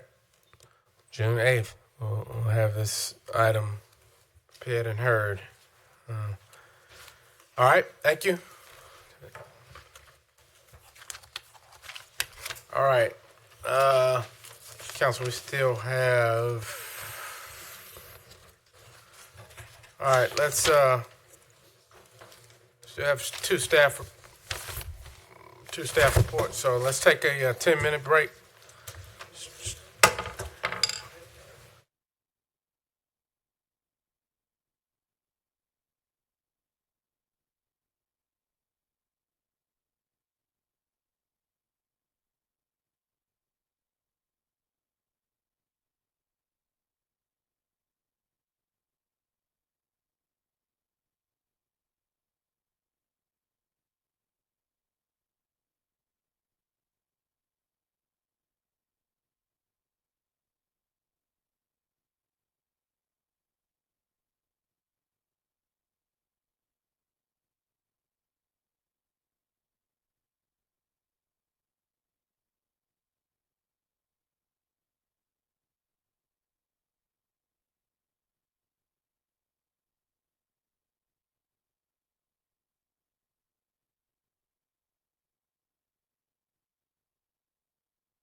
The City Council consists of 9 council members and a mayor. All 9 council members are elected from single-member districts, and only residents living within each district may vote for each district seat. The mayor is elected at large, which means they represent the entire population of the city, not just a specific district. The mayor acts as the official head of city government and presides at city council meetings. The mayor is a voting member of the council. Council members and the mayor are not full-time employees of the city, but they are financially compensated for their time and certain expenses. Once elected, all members of the Fayetteville City Council serve for a term of 2 years.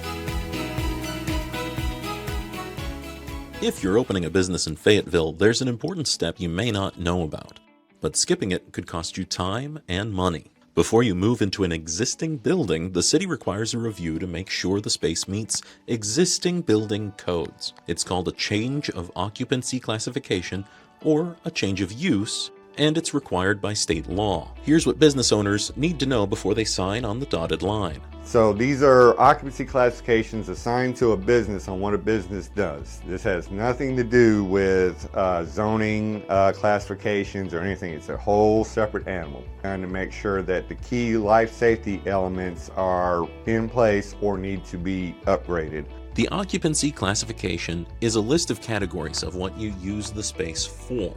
For example, if you're changing from a bank to an insurance agency, it falls within the same group. So this could be an example of the first kind of review, a change of use, as long as no new construction is required and other requirements are met. Generally speaking, nothing really has to happen. Fire marshals will do their review and inspection.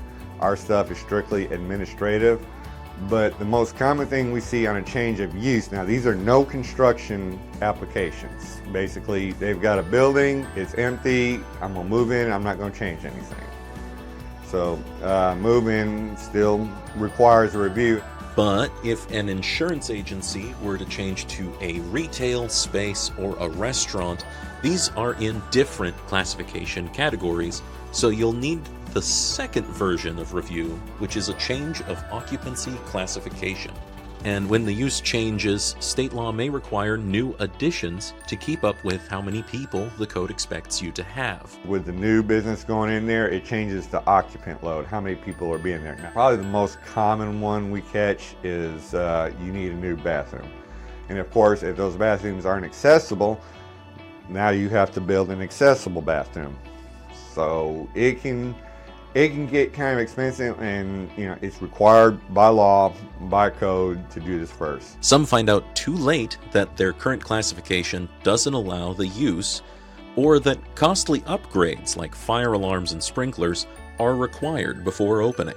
Do the administrative stuff first. Make sure it's legal before you sign a lease. I've been in many talks with people where a tenant was paying rent on a business they were unable to use.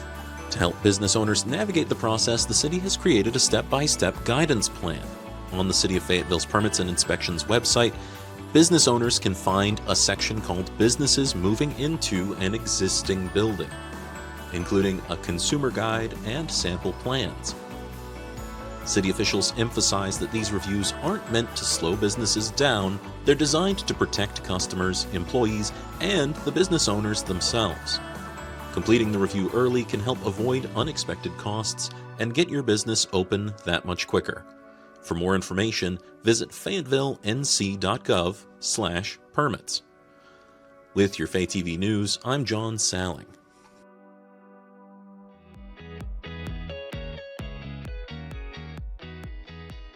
The Husk Hardware House was originally constructed in the opening years of the 1900s as a hardware store.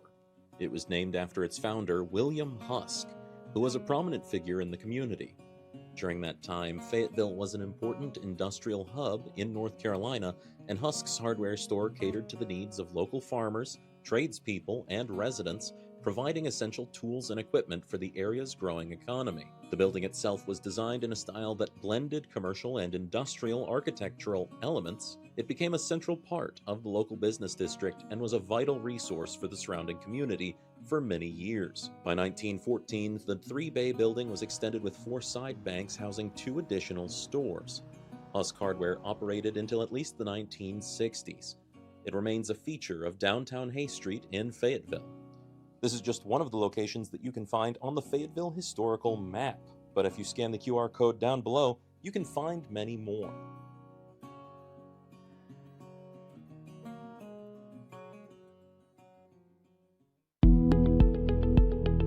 So we have 3 different footpaths here in J. Bayard Clark Park. The longest trail is the Bear Trail, which I'm standing on right now. It's a 3/4 mile loop that takes you through the woods next to the Cape Fear River. It goes through our campground and onto a couple different overlooks on the Cape Fear River itself, and then it brings you back along a ravine to our waterfall back at the Nature Center. We also have a wetlands trail which cuts through a section of the woods near a little creek that takes you back behind our playground and back to the parking area. That one is only about a half a mile, if that. And then we have another little 1/3 of a mile nature trail that takes you from the front of the Nature Center through a section of our park back to the parking area and the railroad tracks. The longest trail that passes through the park is our Cape Fear River Trail, and that runs parallel with the Cape Fear River. It goes for about 7.5 miles. From Clark Park Nature Center, it's 5 miles north to the Jordan Soccer Complex at Methodist University, and it goes about 2.5 miles south where it joins up with our linear park trails in downtown Fayetteville. That is a paved trail. It's walking and biking. We also have a great deal of biodiversity and wildlife and wildflowers that pop up all times of year here in the park. So it's just a great place to go walk and be out with nature, bird watch, or anything like that. So come out and see us here at Clark Park, and we'll be glad to have you.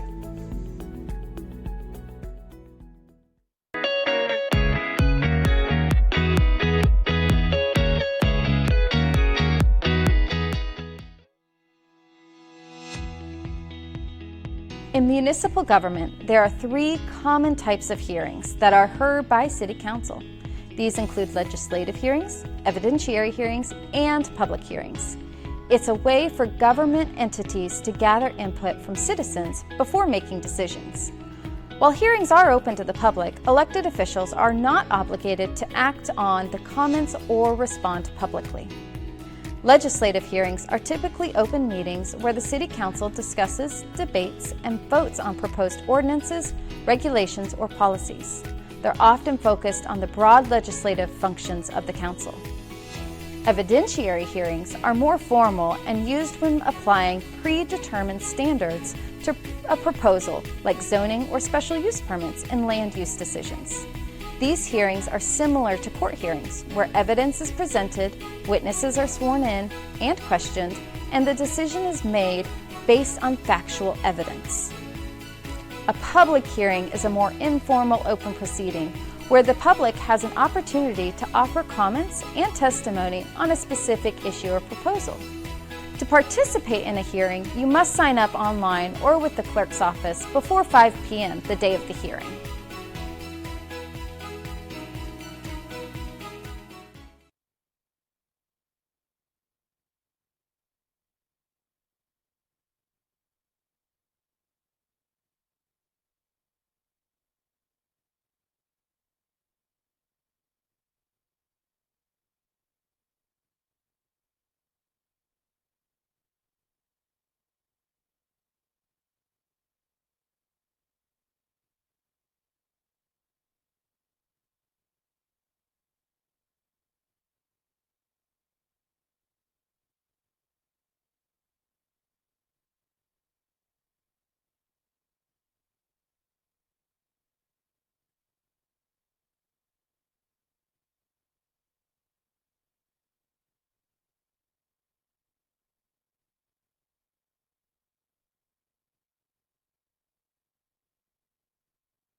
Let's call the meeting back to order.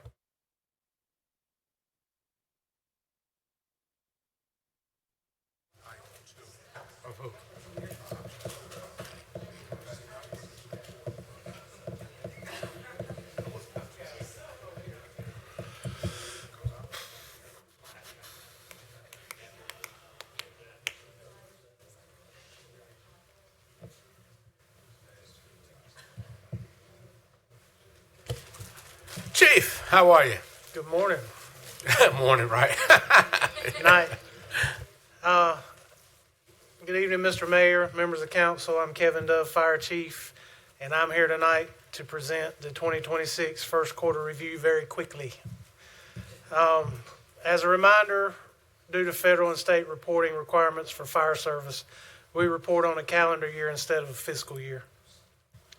Our first quarter highlights include welcoming Lucy to our department, our second crisis response dog, completing annual physicals, and our second annual cancer screenings for every sworn employee. The city emergency operations plan was updated and approved by council, and our folks participated in Fayetteville Beautiful. The call volume is slightly increased from quarter one of 2025, totaling 6,892 calls, with March being the busiest of the 3 months. EMS and rescue continue to be the lion's share of our responses. There were 338 total fire responses in quarter one. The next two slides are heat maps showing the response locations divided up by council district. As a reminder, we can always dig into your district for you or get you some closer maps if you'd like. The first slide shows the fire response, and the second slide is the medical responses. The total response time improved this quarter to 7 minutes and 19 seconds.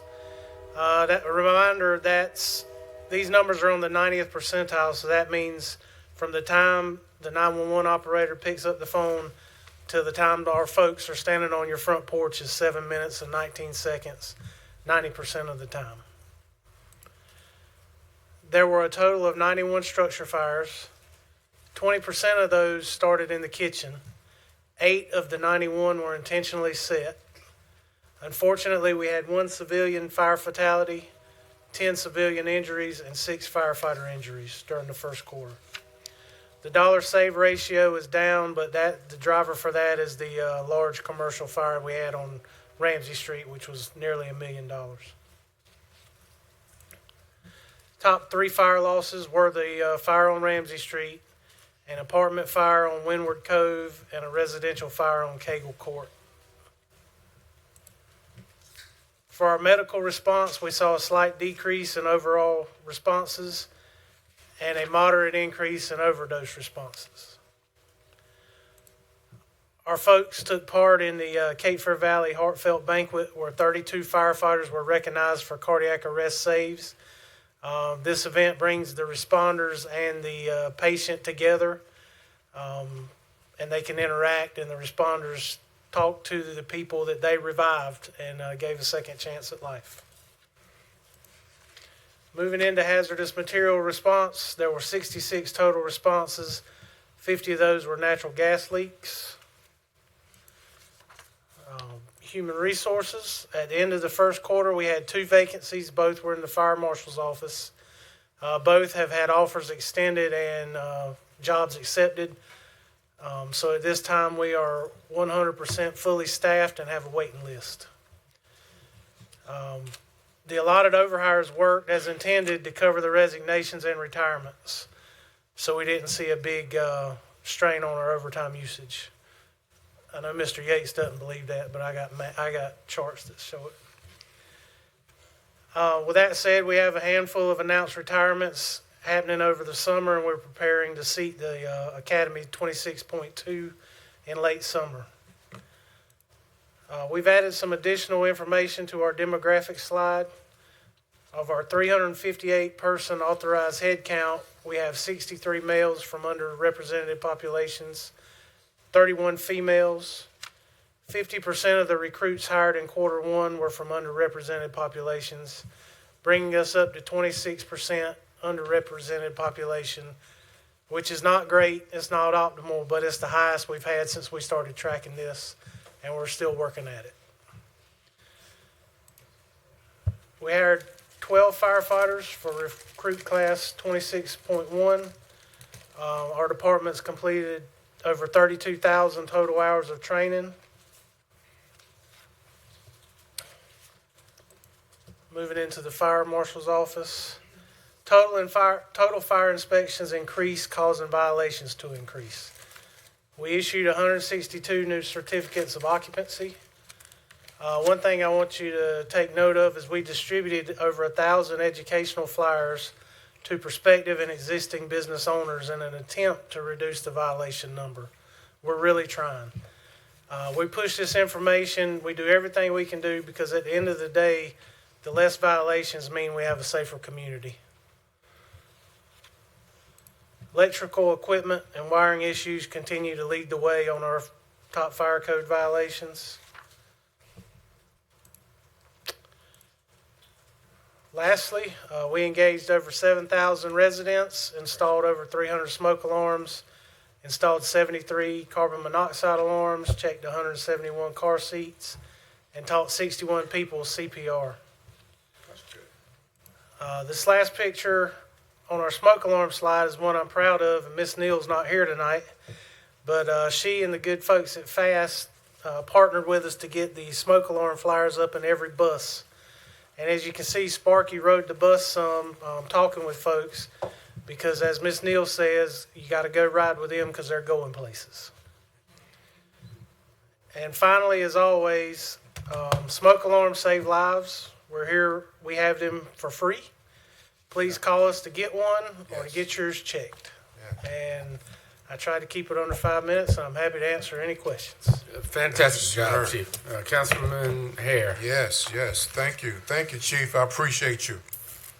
I'm going to say assuming, and you can give me the correct answer. I'm assuming that we're still up under the no exterior fire burn. No, that's been removed, especially after this past weekend. Okay, since but the rain. The city's still a no. You can't no open burning in the city of Fayetteville. Right. Okay. Well, that's what I mean. So, what my question was, because I don't ever see any of those on our report. Do you ever have any violation issues with that where people are?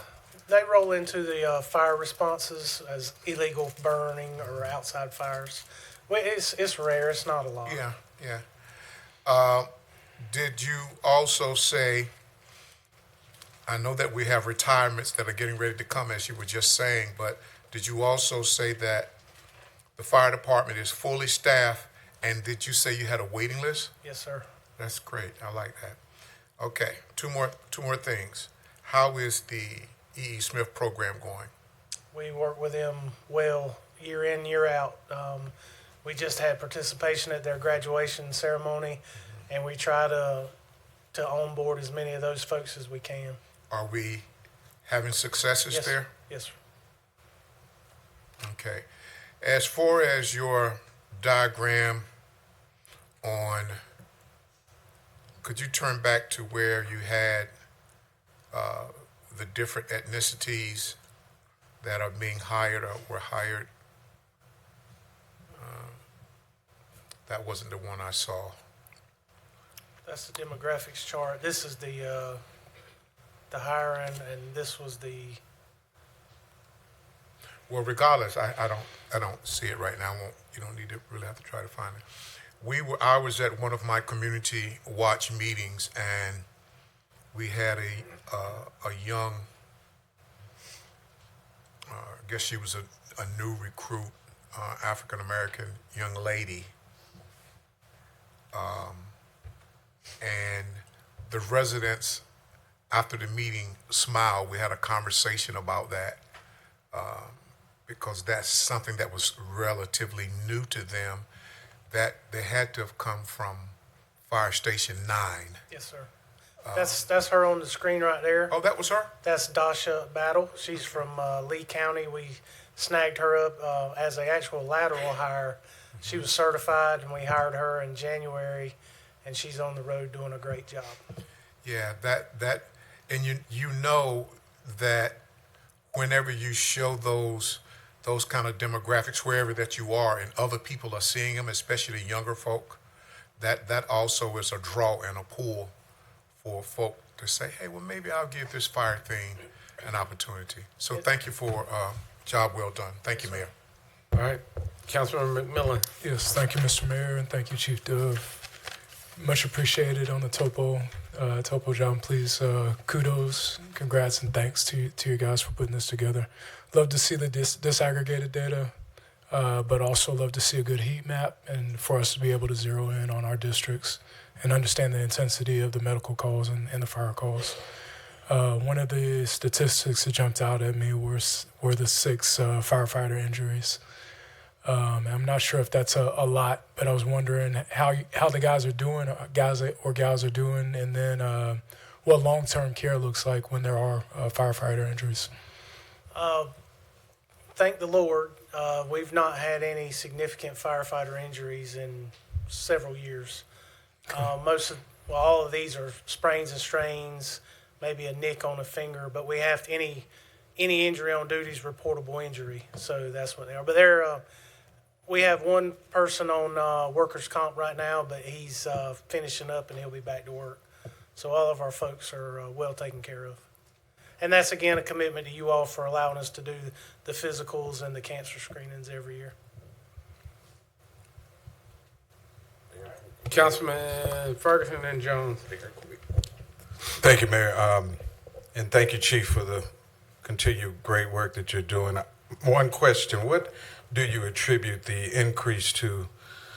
The calls in March where it increased, what would you attribute that to?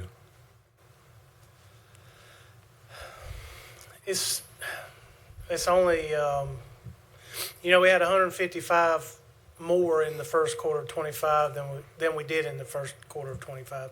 But if you look at the months, they're really similar. I think it's not as cold, and maybe people are getting out more, different things like that. There's really nothing that we can zero in on. Gotcha. Thank you. Councilman Jones. Thank you. Very quickly, could you speak to the stove suppression kits that you all also use? Now, some of the residents are interested in those, and that was a good addition. Your staff are doing a great job with that. Sir, Can you speak to those? They're called auto outs. I always screw that up. If you don't know what they are, they look like a can of tuna with a magnet on them. You stick it up in your hood, and then if a pot catches fire or something like that, they activate no different than a commercial hood system. They're fairly cheap. We have some. We were able to procure some for the first time. We had some historically through a partnership with ECD that had to go to certain areas, at-risk communities.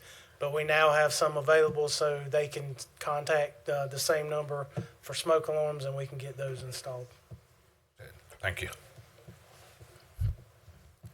All right. All right. Chief, I don't see any other questions. Thank you. Council, look for a motion to receive his report. So moved. All right. Motion by Councilman Jones, second by Hare. Council, I look to you for your votes to receive first quarter report. All right. Motion carries unanimous. Chief Bryan. I heard that bingo pass for me. I heard what he said. What did he say?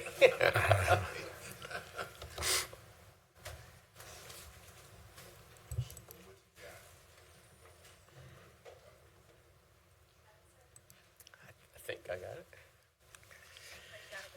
Yes.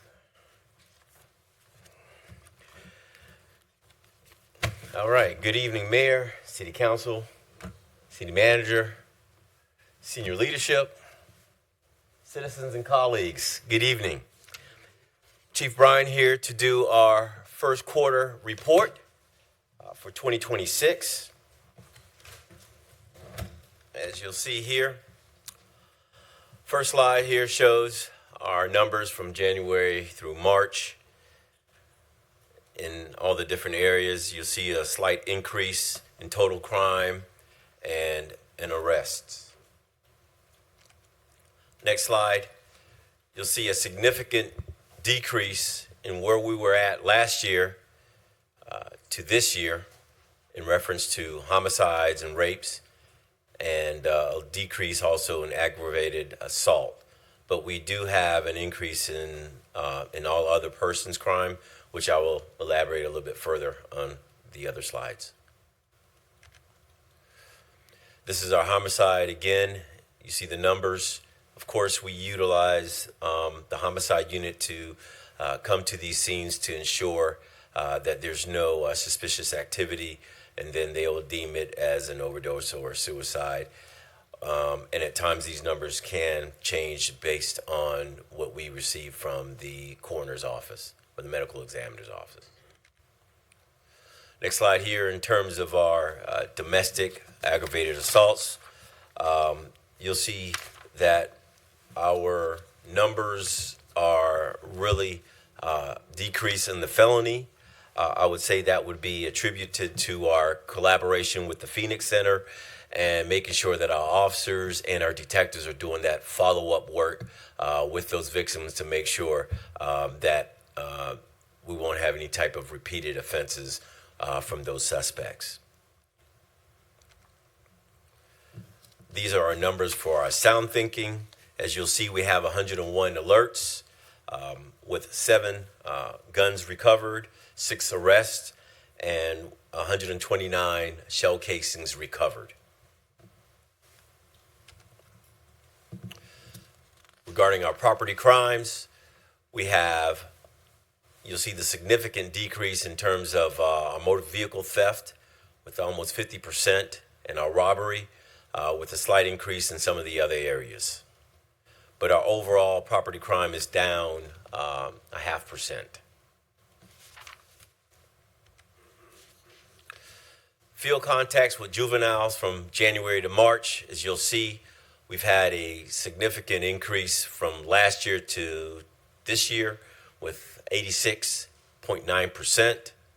You'll see the decrease in incident reports and also overall incident charges as well. You can look at the different incidents and the breakdown between 25 and 26. Significant increases, and you'll see this will be in reference to our field contacts. So we have an increase, but also please be advised that these field contacts, you also have positive encounters as well. They're not always negative. But you see our numbers, motor vehicle theft down 81% involving the juveniles, and as we had a unit that put together by one of our district commanders that really worked well, and it was really it shows across the board how we impacted not only but juveniles but also adults. These are the numbers regarding the curfew and the field contacts.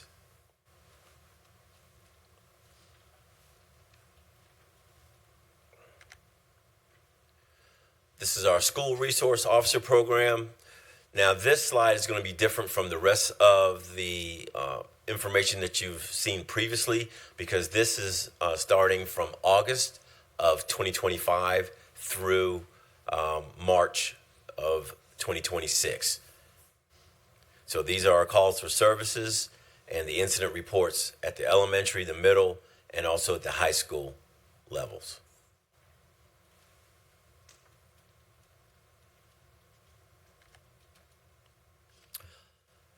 In reference to our collaboration with the federal agencies, these are our numbers. You'll see that we've had a significant seizure during this quarter of 284,000, with 6 firearms recovered, 1 federally indicted, and 5 federally sentenced during this period of time. And this was a collaboration with our ATF partners. So 6 firearms or 43 on the Fed partnership? I'm sorry, sir. Okay. Yes, 43. I know it's late. Yes, sir. 43 total. I'm sorry. The 6 firearms was with the DEA, FBI, and USPS, and then we had others with ATF. our next slide, these are our seizures from 25 to 26, and you can see the comparison, and you'll see the difference. It just varies based on what type of cases that we'll have with our federal partners, and that's why you have the variance of the seizures from year to year. This is our numbers for the 911 center. You see we're topping over 90,000 calls processed and over 50,000 calls dispatched for service. As you'll see, our numbers for the traffic fatalities, we went up so about 20% from 25 to 26, and you'll see the circumstances or the contributing factors for those fatalities.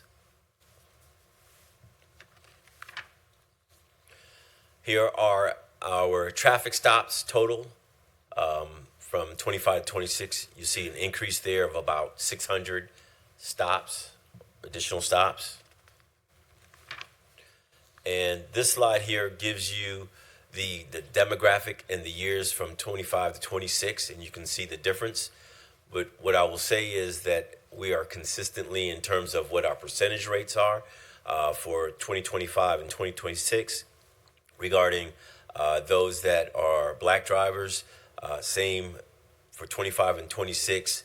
You'll see the same the variance of the percentage for white drivers, and then also there was a decrease from 25 to 26 for the other category, but pretty much it's not a huge disparity in terms of what we are doing consistently throughout every year.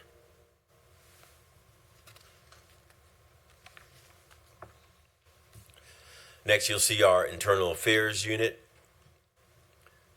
These are our use of force, our departmental investigation. Those are the ones that we initiate. As you'll see, we have an increase from 25 to 26. Many of these are dealing with our officers not attending court, and so we're having to make sure that we making sure that they know that this has to take place, and by that they are receiving a suspension by not attending court. You also see the internal dispositions.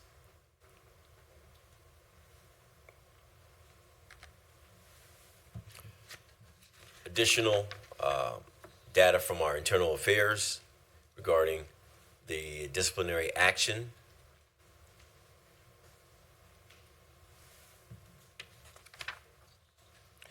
And our departmental staffing. These numbers here are as of March 31st, 2026. Our current numbers right now, based on our academies that we have 23 currently in our 26-1. We have 12 in our 26-2. We have 16 in processing for our July class that we're projecting to have 20, and we have 9 current laterals. So when we look at our numbers right now, we have 34 vacancies, with the ones that we have projecting between the 16 and the 9, that's another 25. So then we're talking about 9 positions remaining.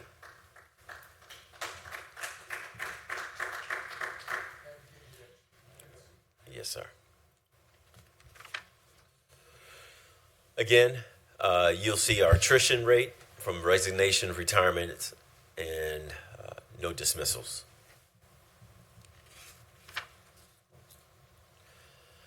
Operation Speed Kills, as we know, we've always been, during our community meetings, we hear about the careless and reckless, the red light violations, and so we're stepping up in terms of what we're doing out there as enforcement. You'll see during this quarter we had 527 citations, 483 of those were speeding, and a good majority of those speeding violations that we did enforcement on 295 were for violations of 15 miles and above the speed limit. So we're getting those speeders that are endangering our community and our streets. and you'll see the additional violations that we also are also citing for as well. These are our community events. We had Career Day at Fascinate You Children's Museum. We've had activities at Highland House Nursing and Rehabilitation. And we've also had opportunities where the police and fire has collaborated together on some of these other community events. This also is a community birthday celebration and at school career days. And this was our BLET class that we had in March of this year. And this is our vision statement and mission statement. At this time, I will entertain your questions. Thank you. Thank you, Chief. Councilman Hare. Chief, I once again want to applaud what you and your team are doing to get our numbers down as far as vacancies go. That was one of our number one questions when we had review of council members with you before you came to be our chief. And that was to kind of help lower this number. So all what you and your team are doing, once again, I salute you and I salute the team. I didn't see a number in here. Unless I just didn't hear it. I thought in the past you had given us something with the support of the shot spotter, and normally you give us that. It's in there. It's in here? Yes, sir. Okay, then for some reason I missed. Could you take me to that page as I'm going through it out? Yes, sir. Here it is. See it on the screen, D? Okay. So again, that is it's a support for us. That tool does help us. It's a tool, sir. Yes, sir. Yeah, and I'm glad for that. I know it's coming up again for us soon to look at it. Curfew. Yes, I was sir. glad to see. You can go back to that too. I was glad to see those numbers and the interaction with our the very few that are out there. That means that there's been a great collaboration with our parents and of those that have the younger juveniles that will be on the street. As I look at for example, just the shot spotter and curfew, the atmosphere that was taking place when we were having these discussions, and we're seeing here tonight, and with our last report. I think this is the first one with the curfew, right? Or did we have it last? We also had it last quarter. Okay, I know it was recent because Yes, we sir. had just started it. That both of these hot topic items at one time, these have been very, very good working tools for our city. So once again, thumbs up to you and our team, and I'll continue to support not only these, but other things. You all are biggest budget item, so we're going to continue to try I'll also be to remiss. support you. I'll also be remiss if we didn't also thank for City Council, our also senior leadership team, in terms of supporting some of the initiatives that we put in place to do these recruitments. So thank you as well for the support, because without that, we won't be able to be where we're at with these numbers. So it also goes to you as well for the support. Thank you, sir. Thank you, Mayor. Thank you. Councilman McMillan. Yes, thank you, Chief. Yes, sir. Appreciate your service and Yes, appreciate this information. Start with the statement that has a question attached. Earlier tonight, we effectively punted on responsibility, on further accountability for the SRO program. Yes, sir. And we punted on even developing or discussing a system to tighten that up, which is disappointing. Not a reflection of your service. Just looking at it, there are things, there's data that could be presented on a regular basis. Things like racial and disability disaggregation. Things like school discipline linkage and the definition of that as connection between police contact and suspensions or expulsion. Things like MOU compliance, reviewing that regularly, or even school climate and perception, what the perception is of SROs. More than just an anecdotal, here and there, but what does data say? What do surveys say? That's the type of thing that I will push for, and I know that's going to happen in the city eventually. I'm wondering if you're developing systems like that on the police force, separate from council oversight, and also if you are in touch with Cumberland County Schools, because without a relationship with the schools that includes that type of analysis, it will be impossible to even take a look at this and make improvements. But are you developing a relationship with the schools that allows you to dig into this type of information in terms of the SRO program? Yes, sir. We are collaborating with the schools. We have also a really good relationship with the superintendent, Bracy.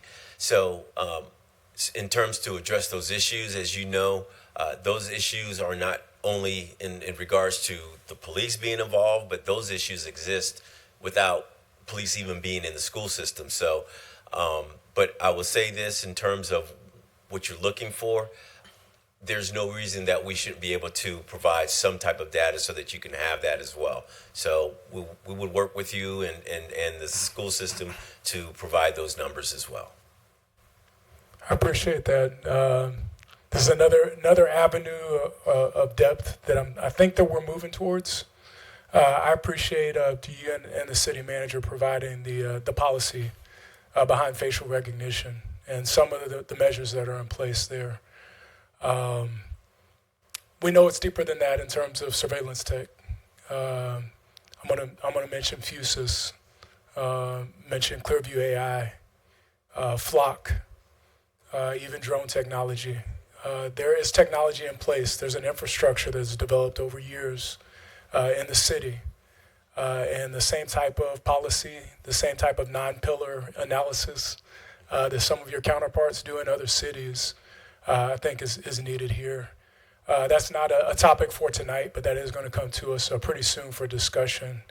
I want to get your take on what it would look like to increase the standards of transparency and accountability in terms of surveillance tech, if that's something that you and your department would be prepared to move us forward on. Yes, sir. As in reference to when we're talking about the DFR program, we already have the ability, once we get there, a forward-facing platform where any citizen will be able to go on there.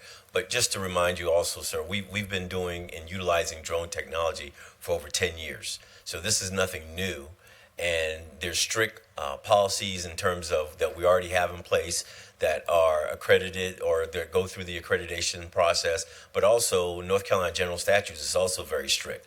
So it really is very restrictive on how we're able to utilize this technology. So a lot of the things that you're asking for are already in place, but we'll just make sure that you can see it and then understand that we're already in compliance with many of these initiatives. I appreciate that. Yes, and to my colleagues, and another level of that is reviewing the contracts. There's been controversies, especially with Axon, who's connected with that Fusus and with Flock, in terms of where this data goes. And that is a responsibility for us that we need to dig into and take more seriously. But I appreciate your role in pushing us forward. Yes, sir. All right. Thank you, Councilman Ferguson. Thank you, Mayor. And thank you, Chief, for the work that you continue to do, the great work. I remember when I was actually running for office, we was about 80-something. We were about 80-something short. And I remember saying that quite often. So to see we're at close to 9 is just incredible. And I know that's a result of so many efforts. But my one question is, you gave the amount of the overall stops, and then you gave the amount of the stops during the Speed Kills campaign. My question is, were those stops included in the overall stops, or were they separate? No, those were included in the overall stops, sir. Yes, Gotcha. sir. All right. Thank you. Yes, sir. Chief, Yes, sir. I know it's late. Just got a couple things I want to point out. So, juvenile weapon recovery, and the 25, it's up 100% from this year. And so you're getting more interaction with our young people. You also 100% drug recovery, right?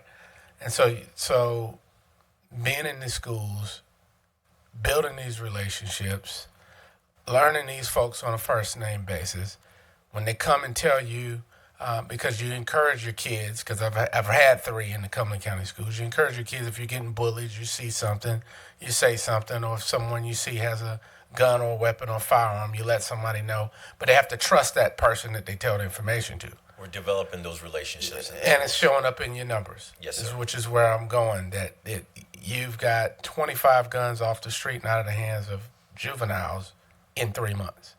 That's phenomenal. You've got 28 drug seizures, but not the offenses, but it could have been fentanyl and some dangerous drugs that really have a deadly impact. But those things were seized and taken in 3 months off of these kids, according to these stats, right? And so certainly we're not encouraging this, and we want to see those numbers go down to 0. But I would much rather have the 25 guns that you're taking off the street in your possession than in the possession of some of these juveniles. Yes, sir. All right. And then I'll say again, as as we talked about the SROs, and I see my friend finally got someone to send him his information to explain it. But I think data is good if you use it, right? But in the meantime, who in here that has children that want your kids to go to a school where you're not present, or some law enforcement or some form of security? You have securities at the mall. You have securities at the bank. Heck, you even have securities at church. Why would you not have it to protect your children? And so I think that there's a way to do both and. But, I just encourage that if we're going to have and make points that people give us to say, that we actually take the information and do something useful with it. And so I look forward to a conversation for another day from a colleague there when we have it to explain those things that you talked about and what the outcomes that we're looking for, what the metrics are. But this is a great report. The only question I had, and I'm trying to understand this so that I can explain it logically. So for the traffic stops, there are about 8,000, roughly 8,000 a year for black on average, 2025, 2026. And there are about 4,000 for the whites, roughly. Now the percentages I see, there's not a lot of variance there. But one of the hypotheses that, there are economic challenges. We've got a higher percentage, in fact, unemployment has gone up 14% for black people in the last 12, 18 months. So expired tags, window tint, different violations that cause the interaction. But I was looking at the total number of stops and the tickets issued for those kind of things. Does this capture the warnings, or are these all of the tickets that were given? Explain that for me, because that doesn't make up the numbers in my hypothesis. So these are for the Operation Speed Kills? Just for that particular operation? Yes, sir. Okay. Yes, sir. Do you have a breakdown like this for the total number of citations, speeding, no insurance, and all of that for the 3-month period? I do not, sir. Okay. But if you see, sir, we're doing a significant amount of stops. Right. We're talking about 13,000. Right. No, understand. I'm just Yes, saying sir. the people who got violations the same way that they did Operation Speed Kills, are you able in your quarterly report to show how many tickets were issued for no insurance or driving under influence, or doesn't it break it down in category like that? I'm sure we can. With AI, we can get anything. Right, and I would say probably, sir, it would probably look a lot like what those numbers are during the speed kills, in the correlation. But we can. And how long was this Speed Kills initiative? This was multiple operations that we did with Cumberland County Sheriff's Office, Highway Patrol, Fort Bragg, Hope Mills, and Spring Lake. And so I want to say it was at least four speed kills operations that we had during this quarter. Okay. All right. Yes, sir. Thank you, sir. Yes, sir. All right, Council Chief said he cannot make it to work on time in the morning if we don't take some action, get him out of here. So I don't see any other questions. Councilman Davis. Yes, sir. I move that we receive the report. All right. It's a motion by Councilmember Davis, second by Hare. Discussion? All right, Chief. I guess they'll expect to see you in the morning. So Yes, sir. go home All and go to right, bed. thank you. All right. Good Council, night. look to you before you vote. All right, Council. Good job. Motion to adjourn.